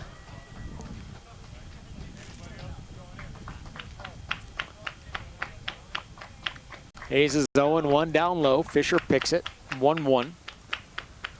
Here in the bottom of the third, Bedford on top 9-0. Andrew Fenn back in the studio getting a little bit tired of putting up runs, I think. The 1-1 ripped to the shortstop, on to second for 1, over to first in time. So the Bulldogs don't get run number 10. Duquette grounds into a double play. And they do, however, score 5 runs in the bottom of the third. And so, or check that, 6 runs in the bottom of the third. So we are now through 3, and it is Bedford 9 and Nashua North nothing. Back after this. BCTV and WBNH thank our underwriters. Primary Bank, New Hampshire's bank for business, with branches in Bedford, Manchester, Nashua, and Derry. PrimaryBankNH.com. Delta Dental, providing easy access to quality dental coverage for every smile, from your younger years to your golden years, with the nation's largest provider network. The Wicks Insurance Group, serving New Hampshire and the Bedford community with auto, home, life, and business insurance since 1984. TheWicksInsuranceGroup.com. Interim Healthcare of Manchester, personalizing healthcare to meet your unique health needs. InterimHealthcare.com. Nelson Real Estate of New Hampshire, your local brokerage boutique. Relationships built on trust. MrsNelsonsNeighborhood.com. Murphy's Tap Room and Carriage House Event Center, where meals turn into moments and conversations last a little longer. Murphy'sTapRoom.com.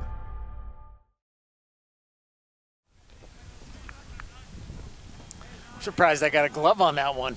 We had an overthrow here, and we have defensive changes across the diamond, but I'm looking down, writing down changes. All of a sudden, I see a baseball in my peripherals, and I'm like, whoop. So, and of course, I got my ring finger, so we're going to have to cut that one off later. The finger, I mean. The wedding ring will stay on. So, some defensive changes for the Bulldogs. Cam Dubois on the mound. Evan Bruno at first. Jack Peterson is at second. Jake Bufter at third, and David Elaine goes to shortstop for the Bulldogs. The outfield, I think, is the same. I can't really tell who's in left, but Sturgis is in center and James Gilbert is around and right. Three the same. I would say that I need some ice, but really it's kind of cold right now. Bufter is tested immediately. Ball to his right goes over to backhand it, but in foul territory in the count 0-1 on Zach Fisher for these Nashua North Titans. Down in the bullpen, we got a little bit of action. I believe it is Jaden Denaw, I think. Number 6 for the Bulldogs. No, that is not. No, maybe it's Carter Stewart down. Nope, 6. Maybe it is. No, it Jaden. is number 6. Yeah, Jaden Denaw down there in the pen for the Bulldogs. Trying to square away who's who. The 1-1 is upstairs. Bit of a different look for these Nashua North Titans. Brendan Lung is more of a 3/4 over-the-top guy, and Cam Dubois is a sidewinder. 2-1, fastball, taken for a strike over the outside corner, and a count 2 balls, 2 strikes. Zach Fisher at bat. He's the number 6 batter for the Titans. And struck out looking back in the second. And again, here in the 4th. So a tough day for Zach Fisher, out number 1 here in the bottom of the 4th, or in the top of the 4th. Bulldogs with 2 in the first, 1 in the second, 3 or 6 in the third, not 3 in the 6th. But anyway, yeah. you got the gist. They lead at 9-0. The dam burst in the 3rd. It certainly did. Dubois with a strike over the outside corner. Cam's looking pretty good out there on the bump. He's thrown 3 1/3 innings for the Bulldogs to this point in the season. He struck out 2 in that time frame while walking 3. And that one fouled off in the count of 0-2 on Ben Kelly. Kelly walked and was stranded at first base back in the second. And the curveball rolled over right side off the glove of Evan Bruno to the second baseman. Peterson, who is alertly back there. And the throw to first, they say not in time. So getting to first base safely was Ben Kelly. I'm inclined to say that's an E3 on Bruno on that one, although yeah, Bruno difficult to say. Went off his glove, and Jack Peterson had to come in and pick up the loose ball, and then Dubois came in from the pitcher's mound to cover, and it's close, but the official rules in favor of the runner. Tie to the runner. Nice play by Peterson to get there, and a great play by Dubois to cover on that one. The 0-1 from Cam misses away 1-1. Dubois throwing hard and really pounding the strike zone. Nice to see. And taking less time between pitches, too. He looks comfortable. That's a good thing. The 1-1, that one hit sharply down the third base line. Fair ball. And over to cut the ball off is the left fielder. Nice job getting it back in quickly. So back-to-back base hits here for the Titans. They've got runners on first and second, no outs, or one out, I should say. Fisher with the strikeout, of course. And now it's time for Nico Stefiuk. Flew out to center field, actually gave that ball a good ride. Fooled Connor Sturgis, but he was able to make the catch. That fouled back. Off. I think we might have Brendan Lung out there in left field. Henry, who's in left? Carter Stewart. All right, thank you. Carter Stewart is out there in left field, so we do have wholesale changes out there in the outfield as Nico Stefiuk is hit by a pitch to load things. Load the bases here in the top of the fourth inning. Bedford leads at 9-0, but you really don't want to let North back into the game here. Billy Chapman, I think, wondering whether Stefiuk was actually hit by the pitch, and now the home plate umpire and the base umpire will get together on it and discuss whether the batter was hit.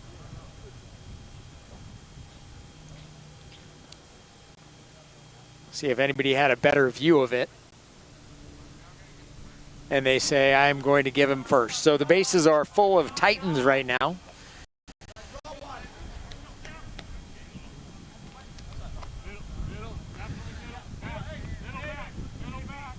Middle back corners in for the Bulldogs. So what you're trying to do here is cut down that runner from third at the plate.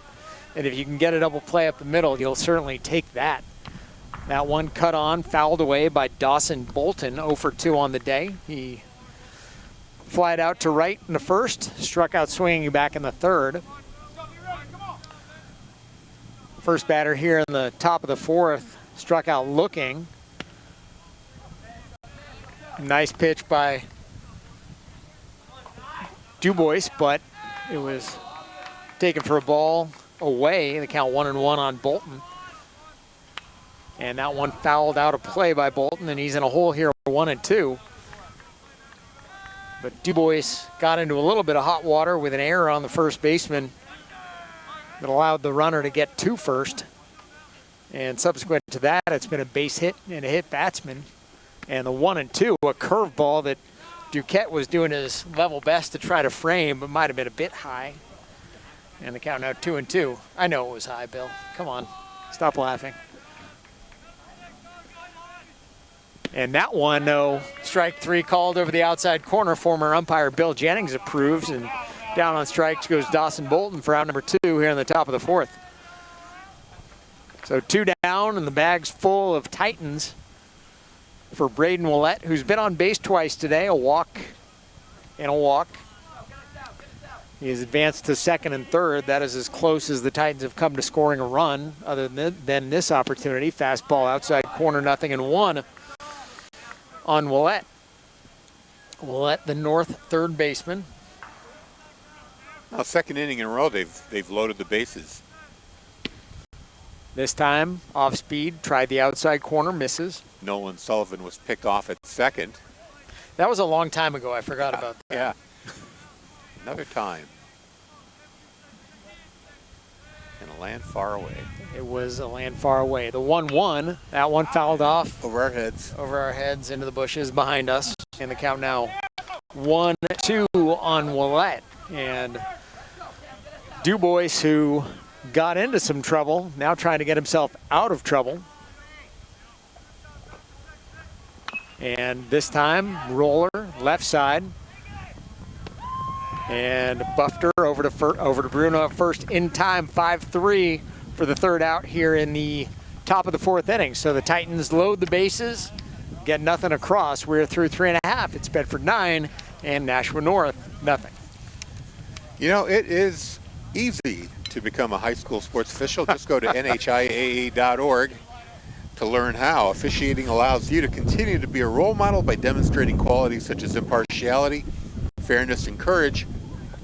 High school sports officials help protect the integrity of the games we love by teaching and enforcing the rules of play. New officials have an opportunity to make a difference in their communities right away. Like I said, to learn more, go to NHIAA.org. That read always reminds me of the movie Moneyball, where, you know the movie? Yeah. Okay. They go I'm to. trying to remember what scene you're referring to. They go to Scott Hatterberg's house, Chris Pratt, and it's Billy Bean and Ron Washington, and he says, playing first base is incredibly easy. Tell him, Wash. She says, no, it's incredibly difficult. It's incredibly difficult. So, yes, it is easy to sign up to become an umpire. The actual execution of umpiring is incredibly difficult, but they will train you, and it helps. And they do pay you. And they do pay you. It is a good way to make a few bucks, and there are certainly some good ones. We have some good ones out here today with us. Gordy Schumann out there at first base, manning the fort, and he is one who has been around here in New Hampshire for some time. And of course, in Legion Ball, we get a lot of people who are teachers who have the summer off, and that's always a lot of fun, just being out during the summer. And if you, I guess, are a parent of a player or a player who's looking for somewhere to play this summer, check out Bedford Post 54 Legion Ball. Of course, the Stevens Buswell Post has been so gracious to allow us to affiliate a Legion team with them. And it's been a great, very affordable way to give these players a chance to get on the field during the summer. And you know, we have this facility when it's when it's not glacial. Yes. That one hit in the air to right field, to his right, and making the play is Steffiuk for out number 1. Bufter with a fly out to right, batting for Henry Dubois.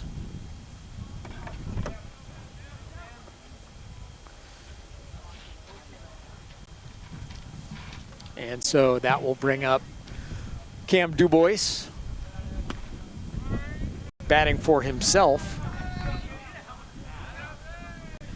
Hitting in the pitcher's spot, which was previously occupied by Zach Papik. Watches the first pitch, strike 1. The second one taken just a bit outside, 1-1 now on Dubois. Papik was 0 for 1, struck out swinging and skied a sac fly to center. Got himself an RBI for that. The 1-1 taken for a ball away, 2-1 now on Cam Dubois. Cam wound up loading the bases in the top of the 4th inning, got himself out of the jam. The 2-1 skied in the air to third base side, over in foul territory, and making a play in the vast foul territory over on the third base side is the third baseman Ouellette for out number 2 here in the bottom of the 4th inning. 2 down for Elaine, I believe. Is it Elaine? 15? It is not Elaine, it is Neil Casaverde.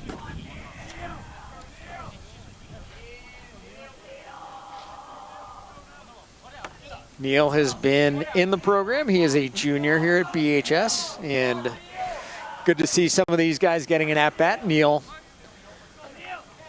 at-bat here, 2 outs. Bases empty here in the bottom of the 4th. His team on top 9-0, and he was hell-bent on swinging. Swings and misses, gets that first pitch out of the way. The count 0-1 on Neil. It is a big roster here for Bedford. I don't know how many they have. They have at least 18. But you have a lot of guys who kind of do the thankless job of being here every day, don't necessarily get a ton of opportunities, and Neil Casaverde hits one high in the air to center fielder. It's caught, but good contact for him. 3 up, 3 down for the Bulldogs, retired in order for the first time today. We are through for Bedford on top, 9-0. You are listening to and watching Bedford Bulldog baseball and Nashua North Titan baseball, I guess, on BCTV and Nashua Community TV. Hey, welcome back to SAU Field. The Bedford Bulldogs are leading the Nashua North Titans 6-0 here in the top of the 5th inning. A new face on the mound for the Bulldogs. It is Jaden Denaw, and his first pitch taken for a ball outside. Denaw is a senior. Nice to see him getting an opportunity out there on the bump. And that one is blooped into the air, shallow right. James Gilbert comes in, fields it on a hop, and it is a leadoff single for Nolan Sullivan. Of course, Sullivan factored prominently in this game. Bedford was on top 3-0 in the top of the 3rd inning, and Brendan Lung was out there on the mound. Bases were loaded. All the lights were lit. and Sullivan took off a little bit early and got back picked at second base, and that ended the Titan threat. And the Bulldogs wound up scoring half a dozen in the bottom of the third, and that's gotten us to where we are right now. It's amazing how momentum can swing like that. So Owen Forcier at the plate, struck out looking, and now his third chance here in the fifth. Out there on the bump, misses upstairs, and the count 2-0 on Forcier. For the Bulldogs, you're kind of in an interesting situation. You want to give your guys an opportunity, but you also wouldn't really mind this thing to be over after 5. What do we need, one more run? One more run would do it, but you certainly want guys to get some at-bats. That pitch misses away, and the count now 3-0. So if the Titans score a run or two, it's not going to be the end of the world, but for these Bulldogs, you want to get a win. That would improve them to 8-3 on the season, and after running a pretty tough gauntlet early in the season of some difficult teams, it is unusual for the Bulldogs to enjoy a record like that at this point. Usually at this point in the season, you fought your way through the toughest part of the schedule, and nice fastball over the outside corner by Denaw. That takes us full. 3 balls, 2 strikes on Forcier.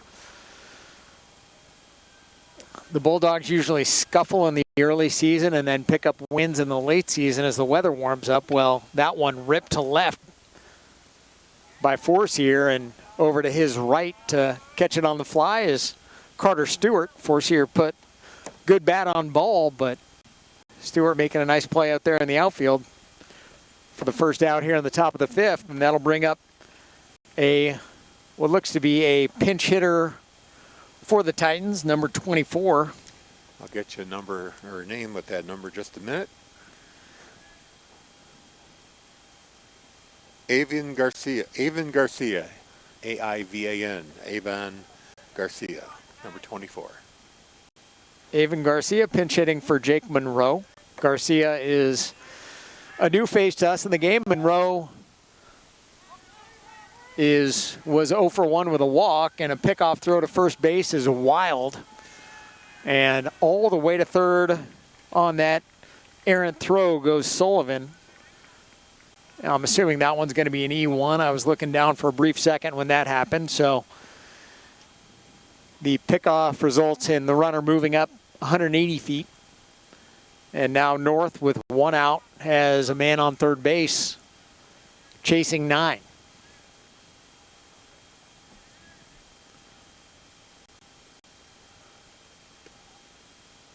Fastball to Garcia, misses upstairs, 2-0 now on him. For the Bulldogs on the mound, starting things off, it was Brendan Lung. He threw the first 3. Ultimately, he gave way to Cam Dubois, who threw a solid top of the 4th, and now Jaden Denaw in for the 5th.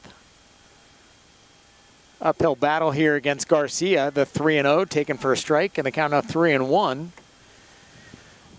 Avon Garcia batting for these Titans with 1 out here in the top of the 5th. The 3-1 misses inside, and Garcia chucks his bat toward the dugout and takes his 5-pitch walk. That looks like Zach Fisher coming up for the Titans. Of course, for North, too, they also, trailing 9-0, want to take an opportunity maybe to get some guys into the game. But in the case of Fisher, he's your catcher. You probably need him in there. So with first and third, the Bulldogs will signal what Nate Duquette will do in the event that Garcia runs. I wouldn't figure that he would be running here. Denaw's first pitch upstairs, 1-0. It has been an odd offensive game for the Bulldogs. They have scored runs by way of a hit batsman,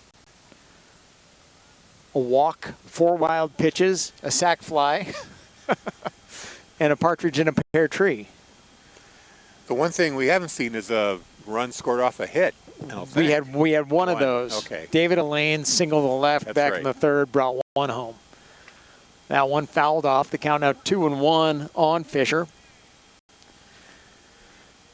It is also interesting to note with the various pitchers that we've seen. Brendan Lung was a little more deliberate in between pitches. Cam Dubois was pitching like he had a train to catch. Smelt night. What's that? Smelt night. Yes. Fouled off. I always forget that reference, but I showed you the video. yes, you did. show me.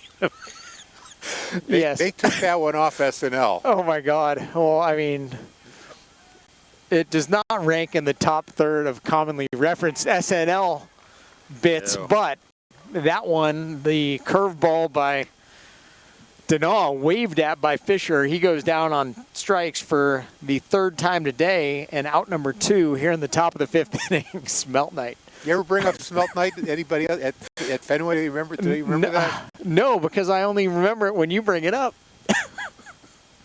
Curveball in the dirt. Nice job by Nate Duquette to block it. The count 1-0. Ben Kelly at bat for these Titans. He walked back in the second, reached on an error in the fourth.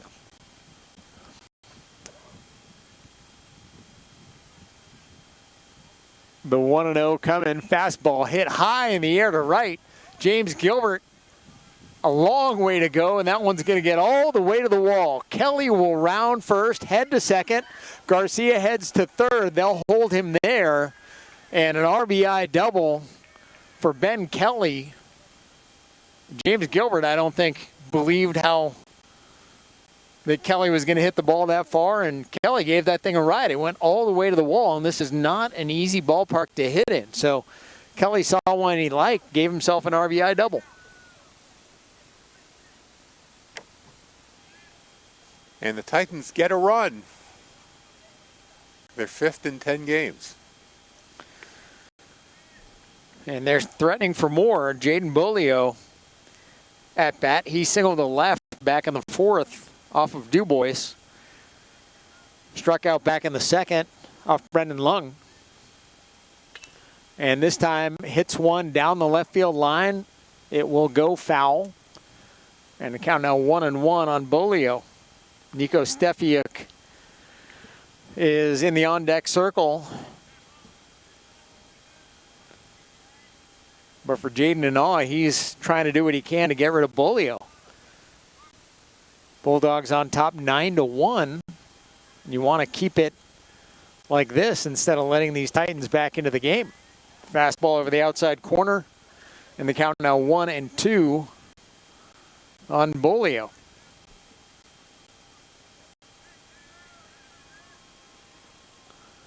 Fastball, cut on. It'll be off the mask of Duquette, and our home plate umpire will give him a second to get his bearings. Nate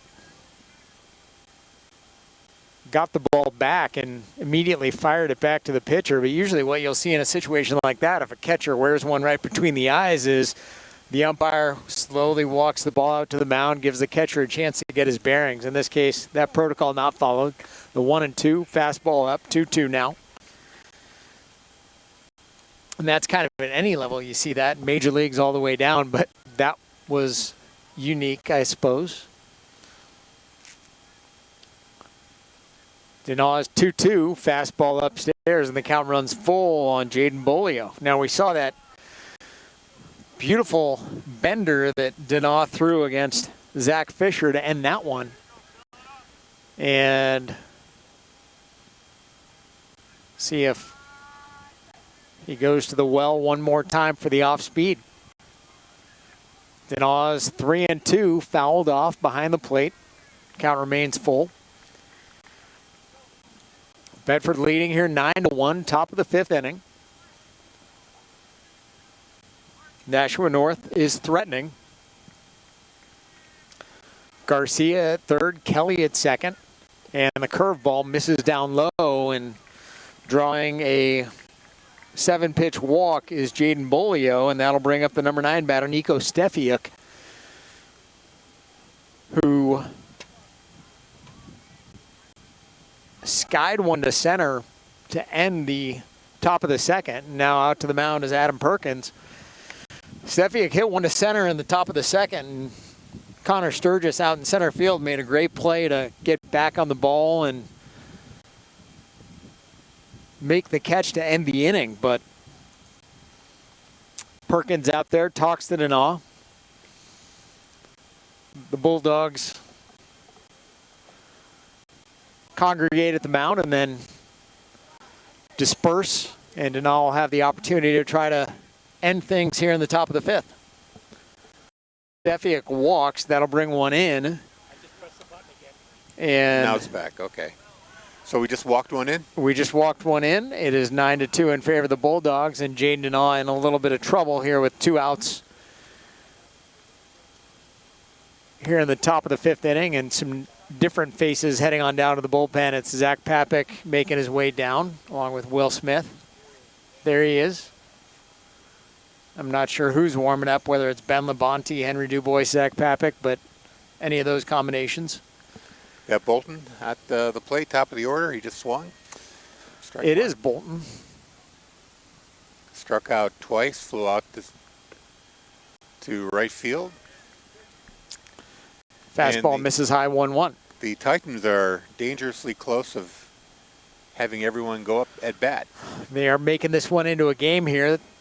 Bolton, batter number 8 here in the top half of the fifth, hits a chopper toward the shortstop Elaine, who feeds Peterson at second for out number 3 here in the top of the fifth inning. But Nashua North sends 8 to the plate, scores 2, leaves 3. We are through 4.5. It is Bedford 9 and North 2. What do you got for me, Harry? That song came in awful hot. I know. I'm looking here. Boys lacrosse, Dover Green Wave coming to Bedford on Wednesday the 13th, 5:30 start. Girls lacrosse on Wednesday, May 20th, 5:30 start against the Pinkerton Academy Astros. And then softball against the Merrimack Tomahawks on Friday, May 22nd. It says time TBD, should be around 4 o'clock usually. And we'll have that for you on BCTV channels 8 and 1072 and on our app, which you can download.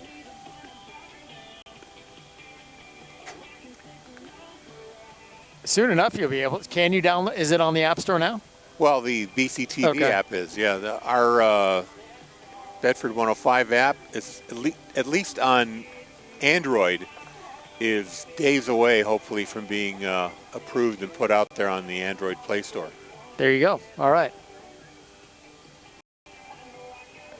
I'm really glad I'm not closer to that speaker that's down to our left. Like, that came in awful hot. However, it's what the kids are listening to these days. Not my favorite, but, you know, being a parent of a high school student, this is what you wind up hearing. So who was that? Morgan Wallen. Oh, okay. That sounded pretty wholesome. Yeah, it's you know, not my thing, but it's all right. So the Bulldogs leading by 7 here in the bottom of the fifth inning. I'm much more of the Americana type stuff, much more of the Grateful Dead, Mount Joy. I don't know. It's not in one genre, I guess, would be the best way to put it. But I don't listen to much country anymore. Have you checked out a band that we're playing on Bedford 105.1 called Buffalo Traffic Jam? No, but it sounds like it's an AI band with an AI name. No. Sturgis hits that one high and deep in the air to left center field. On a normal day, that one's gone. The left fielder comes into the gap and makes a beautiful over-the-shoulder catch. But, man, Connor gave that thing an absolute ride, and if the wind's not blowing in, that thing's out on County Road. He's got some raw power, that kid. No, I think you'd like Buffalo Traffic Jam. Buffalo Traffic Jam, all right. 2 guys out of Missoula, Montana. Not out of Buffalo. No, they're out of Missoula, Montana. Okay. Montana State kids. Really? Yeah. So not Bozeman. Where's Missoula? Missoula's Montana State. Missoula right? is Montana. Missoula is in Montana. Bozeman is Montana State. Okay, then they're out of the University of Montana. Okay, there you go. And I only know that I just finished reading Zen and the Art of Motorcycle Maintenance again. It's very that's Americana, very Americana type of band. Buffalo Traffic Jam. Buffalo Traffic Jam. I'm down with that. Fool's I'll give it a Gold listen. is the song. Fool's Gold. All right. Again, sky in the air to center. Now coming in with a full head of steam is Bolio. He'll make the catch and take one away there from a different face for the Bulldogs. Coming up to bat, Carter Stewart. Nice piece, and that's 2 outs. And nobody on for the Bulldogs here in the bottom half of the 5th inning in a game they lead by 7. And now it's Jack Peterson back at the top of the order for Bedford. Takes a look at a fastball at the knees. Does JP. Count of 0-1 on him.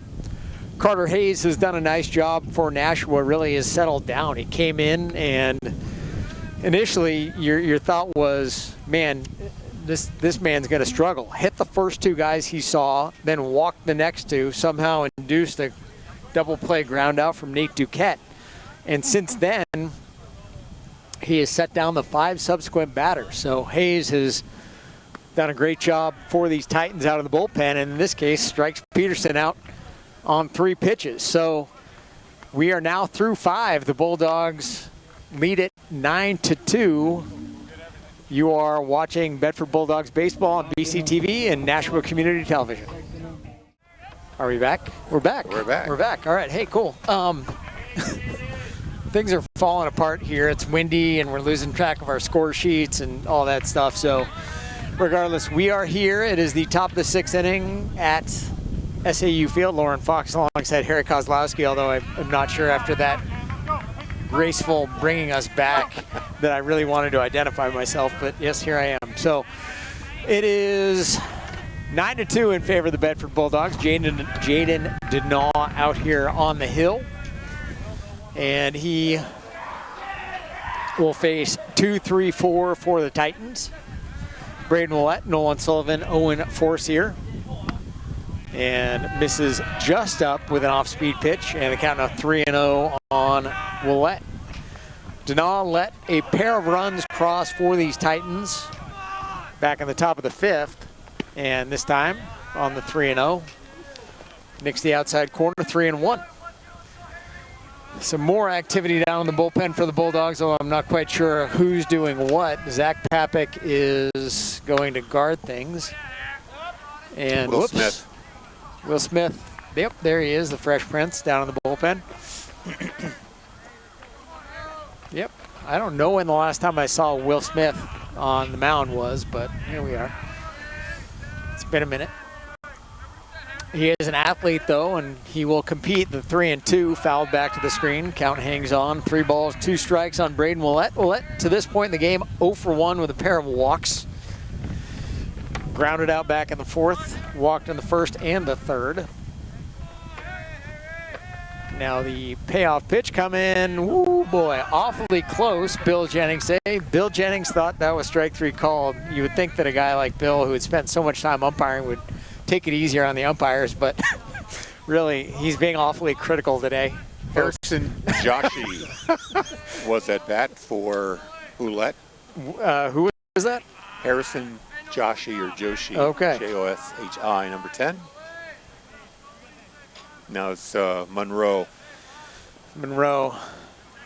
It is Monroe. Watches. This is not Monroe. Monroe is a left-handed batter. This is Sullivan. We're back on track again. So Sullivan at bat. He has been on base all 3 times today.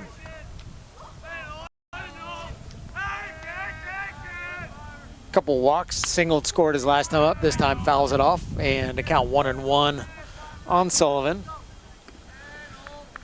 I've kind of reached the point of no return. I'm freezing. Really can't. My fingers are turning yellow. Here comes the 1-1. That one cut on and missed by Sullivan. He's now in a hole 1-2. So if you're watching this game at home, I hope that you're warm. Find yourself something warm to drink, maybe a blanket to get under. If you have a pellet stove, wood stove, turn that on and Jaden Denaud did not throw a heater there. He rather threw an off-speed pitch over the outside corner for strike 3 called. See what I did there? It caught the plate. Yep, it certainly did. It was dropping quickly, like the temperatures. This is, but yeah, we worked in the heater and the temperatures, yes. Top 6, Bulldogs on top by a touchdown, 9-2. Denaud gets a ground ball left side.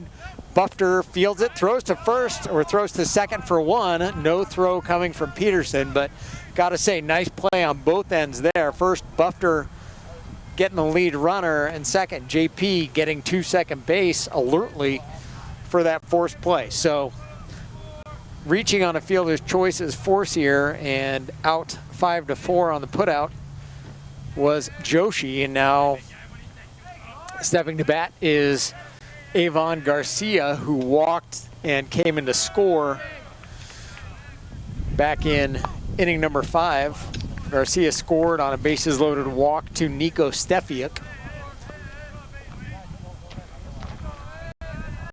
The second Titan run.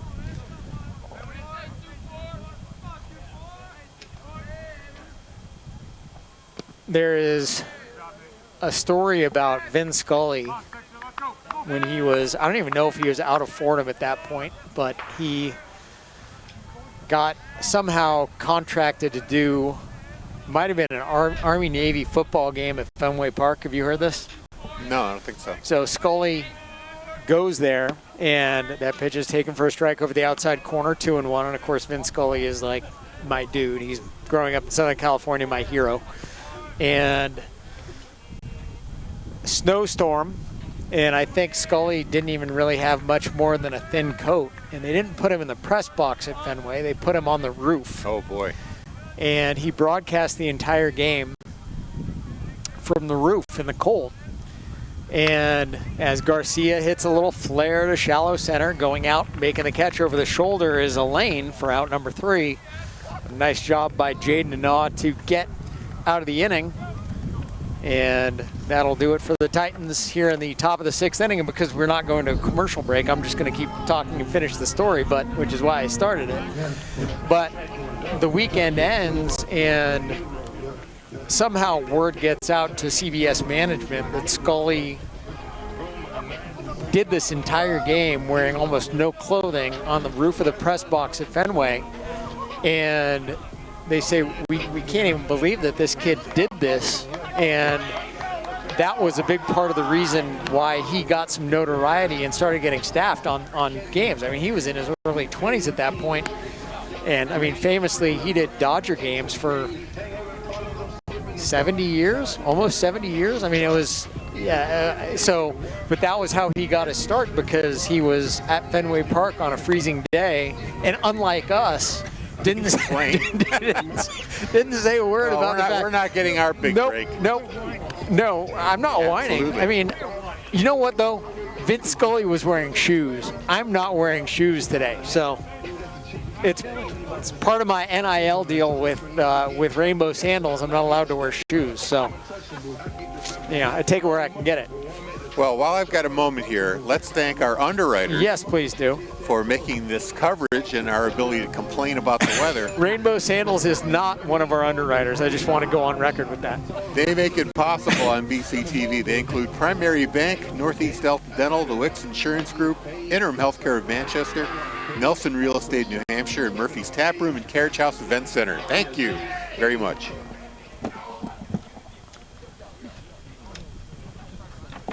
I'm glad we can keep Bill Jennings laughing. It's 9-2 here in the bottom of the 6th.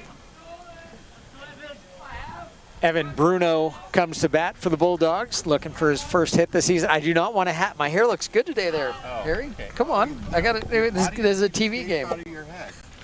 Well, I can't do that with the headset on anyway, so. No. I'm fine. No, I'm good. I could fit 2 of me into this jacket. Yes. I made it all nice and toasty. It is nice and toasty. The 2-0 coming. I've got a layer on underneath. I can do this for an inning. My upper is not cold. It's my fingers that are cold. But like, you can't wear gloves and do this job. Bruno watches a fastball over the outside corner. The count 3-1 now on Evan. The dugout coaxing him. At 3-1, Bruno, a mighty hack, and he's got some pop. He does, and the count runs full.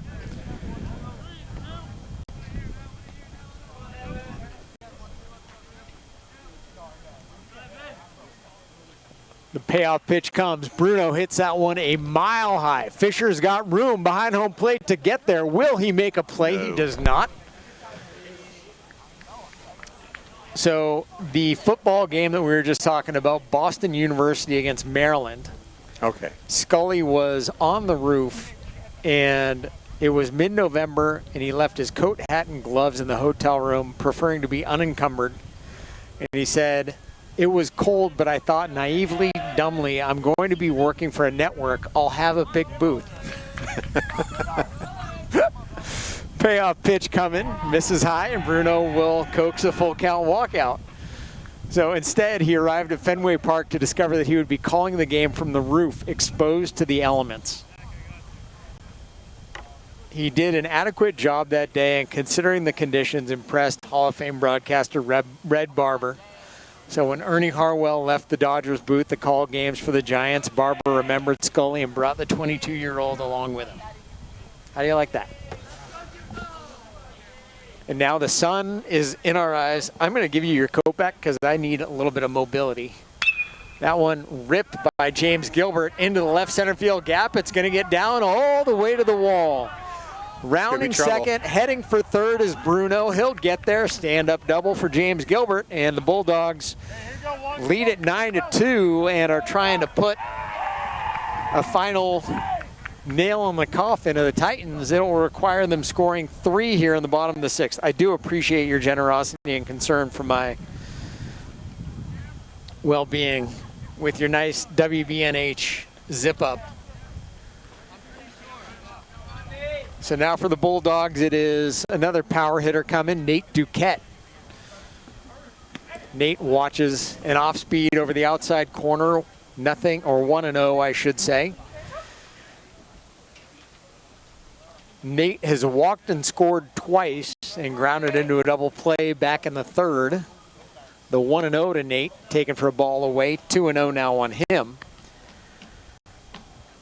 The walk to Evan Bruno broke a string of 7 consecutive retired by Cam Hayes. I am good, thank you. The 2-0 now, Nate hits it into the air. High to right, Stefiuk comes to the line, makes the catch. The throw home is going to be in plenty of time to get Bruno, who had tagged up. And they, not only do they get the double play at home, but Bruno got himself ejected from the game, it appears, for going into the catcher and not trying to avoid. You have to slide or avoid in that situation. He went into the catcher and he got himself ejected. So with that said, that'll end things for the Bulldogs here in the bottom of the 6th inning. The Titans will come up for the 7th. Bulldogs lead at 9-2. You're watching Bedford Bulldogs baseball on BCTV. Hey, welcome back. Guess what? 6th inning is not over. We're all bad at math. We're like, this is. Well, this, so are the yeah, umps, everybody. Well, I mean, it was like everybody in this field is bad at math. So that was a bizarre ending to the bottom of the 6th, or so we thought. It was bizarre before the inning break. So what we had was the Bulldogs had runners on 2nd and 3rd, nobody out, and a fly ball down the right field line. Stefiuk caught it coming to the line, threw home. Bruno had a really late tag at 3rd and went a bit late, and in spite, he had no chance to really make any kind of a play on that to get to the plate. The catcher Fisher had the ball. Stefiuk made a throw that was right on the money. And the next thing we saw was Bruno try to run the catcher over. Well, that one thing leads to another. Bruno got himself ejected, and it was like the umpires just kind of said, the inning's over, we're done. And everybody seemed to forget that there were only 2 outs in the inning. So, and that one ripped down the left field line. It'll get on one hop to the left fielder. The throw coming to third, and now to the plate, scoring standing up is Gilbert, and into second on the throw is Bufter. So Bufter gets himself an RBI single. Gilbert comes in to score, and now it's 10-2 Bedford, and maybe we will end it before the 7th inning. Who knows? But like, I'm looking at my score sheet while that's going on and completely aware of what's happening, and somehow I couldn't do math to add that 0 + 2 = 2 instead of 3. Here we are. Vince Scully never would have done that. No. That one hit off the toe of Jaden Denaw. Now we got. And the pitcher, Hayes, pounces off the mound, throws over to Garcia at first, in time to get him. And that will do it for the Bulldogs finally in the bottom of the 6th. They get one across as we head to the top of the 7th and lead at 10-2. You're watching Bedford Bulldog Baseball on BCTV and Nashua Community Television. Welcome back here.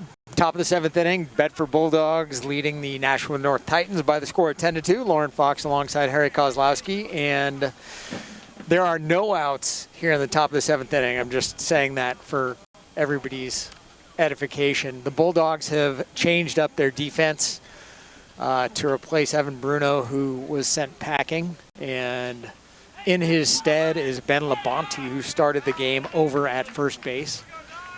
Denaw's fastball taken for a strike by Zach Fisher. The count 0-1.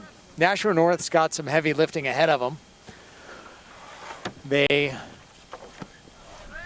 trailed it 9-0, scored a pair of runs in the 5th to make it 9-2, and then Bedford scored one in the bottom of the 6th to get us to where we are right now, 10-2.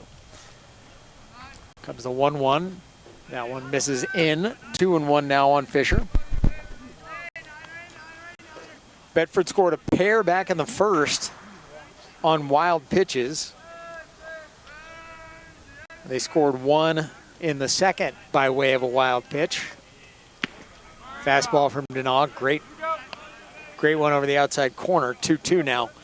And then in the 3rd, they scored on a wild pitch, a sac fly, a single, a walk, a hit batsman, any manner that you could imagine. That one must have missed away, and the count runs full now on Zach Fisher. We don't have the best angle here. Bill's asking about how many walks. There's 7 walks by Bedford on two hit batters. It's a lot of walks. That one is laced into the left center field gap.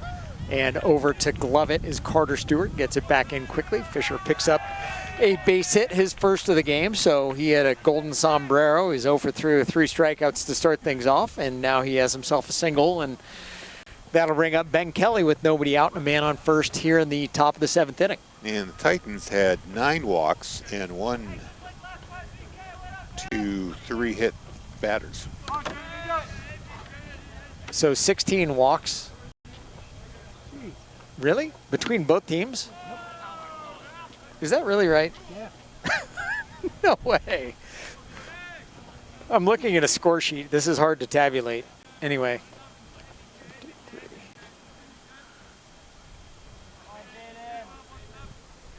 Want me to count again? I have 9 base runners by way of either walk or hit batsman. That one hit all the way to the wall by Ben Kelly. James Gilbert gets it back in quickly, and into 3rd with a triple is Ben Kelly. And all the way around from first base is Zach Fisher to score. So that'll make it 10-3 Bedford. And Ben Kelly enjoying a great day with the bat. He's been on base all 4 times, once by way of an error, but a walk, a double, and a triple. And I think Ben Kelly might argue that that one in the 4th inning might not be an error, that he wants to have himself a single, so he could just be a home run short of the cycle. Right. But Billy Chapman heads out to the mound and will take the baseball from Jaden Denaw. And we'll see what the Bulldogs will do, who will head to the bump, and it looks like the answer might be James Gilbert. So that's going to be a tough one for these Nashua North Titans to face. Denaw threw well, just got the ball up in the zone a couple times and unfortunately paid the price but James throws a tick harder than Jaden does. I'll just say that. Okay, that's a good question. So I'm gonna tell you 9 Nashua North Titans reached base by way of walk or hit batsman.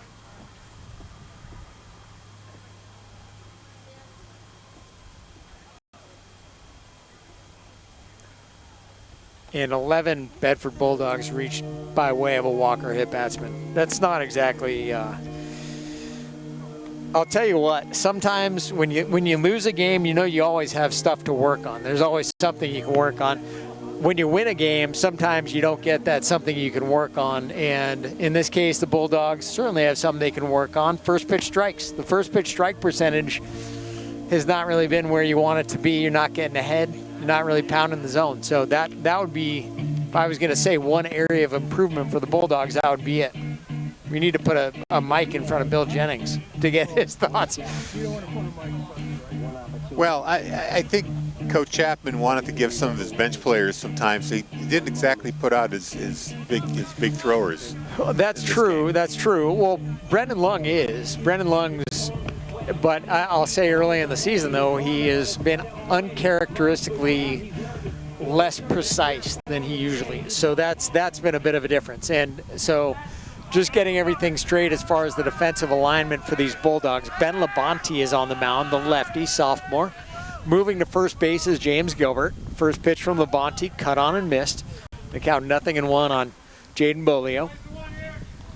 Bolio, the number 8 batter, the on-deck hitter is Nico Stefiak. That one swung on and missed by Bolio, and he's in a hole here quickly, 0-2. On the day, he's 1 for 2, walked. Struck out back in the second, singled to left in the fourth, and the 0-2 fastball taken off the outside corner to the right-handed hitting Bolio, and the count 1-2. Good miss, though. You don't want to give him too much of a cookie. Ahead 0-2. Here comes a 1-2 fastball right down Broadway. Strike 3 called, and that is out number 1 here in the top of the 7th. The silver lining, if you're Bedford and not running this one or run ruling this 1 and 5, is you get guys some reps, and those are hard to come by in a long season. I know Billy is always looking for opportunities to get guys in games. Stefiak at bat for this Titan team. The 0-1 taken down low, the count 1-1. He is 0 for 1. Skied one to center back in the second. Connor Sturgis made a great play on it. Hit by a pitch in the fourth. Walked and drove in a run in the fifth. Cuts and misses in the count now 1-2. And of course made that very nice throw home to retire Evan Bruno back in the sixth, or back in the sixth. Stefiak hanging on here, the count 1-2. Bedford on top 10-3. The 1-2 cut on and missed. Beautiful bender out of the hand of Ben Labonte, and down he goes on strikes for out number 2 here in the top of the 7th. So that leaves Dawson Bolton, who, in spite of his team only scoring 3 runs today, is now coming to bat for the 5th time today, going with all those walks and hit batsmen that we talked about. Count 0-1 on Bolton. He's 0 for 4. Fly out, pair of strikeouts, and a fielder's choice. The 0-1 in the dirt. Duquette will stop it. The count now 1-1 on Bolton.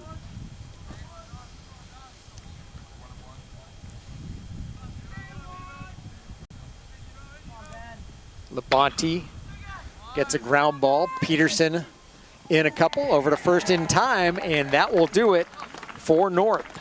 So Ben Labonte comes in and really closes the door. He faces 3 batters, strikes out 2, gets out of the inning. Not a safe situation, but certainly a good time to bring in the sophomore, get some confidence, and stop the bleeding. And for Labonte, that is the first time that he has taken the bump here at Bedford High School as a member of the varsity team. So for these Bulldogs, as we have mentioned, a 10-3 win. They led it 9-0 after 3. Scored 1 more in the 6th, and that is where it ends. The Titans made it close, scored a pair in the 5th and 1 in the 7th. but the Bulldog pitchers shut it down. So for Bedford, they improve on the season to 8-3. North falls to 1-12. And Bedford's got themselves a full dance card for the next few weeks. So Harry, any closing thoughts before we send this one home and give Andrew Fenn the rest of the night off? It was kind of an entertaining game in an odd way. Well put. I mean, the Titans, they have to feel pretty good. They came back strong, got 3 runs, and really they got a lot of base runners on this game. They could have come away with more runs than they did. So maybe this is something they can build on. Yeah, I do have appreciation for the way that they fought. I think I said something early in possibly that caught the ears of their first base coach because he turned around. We're on camera now. He turned around, gave me a look. So I'm not sure what I said, but whatever I said was certainly not meant to offend if there was anything, or if it was just he was looking back because who's this dude behind me talking. But regardless, for Bedford, a good outing from Brendan Lung to start things off, followed by some solid relief from Cam Dubois. Jaden Denaw came in, threw pretty well till he hit a little bit of a bumpy patch in the 7th, and then Ben Labonte making his varsity debut for the Bulldogs. But all told, for Bedford, some discerning eyes and some guys doing some work with the lumber as well. So with that said, your final score once again, Bedford 10 and Nashua North 3. Our thanks to Andrew Fenn back at the studio, Bill Jennings, the man behind the camera, my color man, Harry Kozlowski. Once again, I'm Lauren Fox. We will catch you next time on BCTV and Nashua Community Television.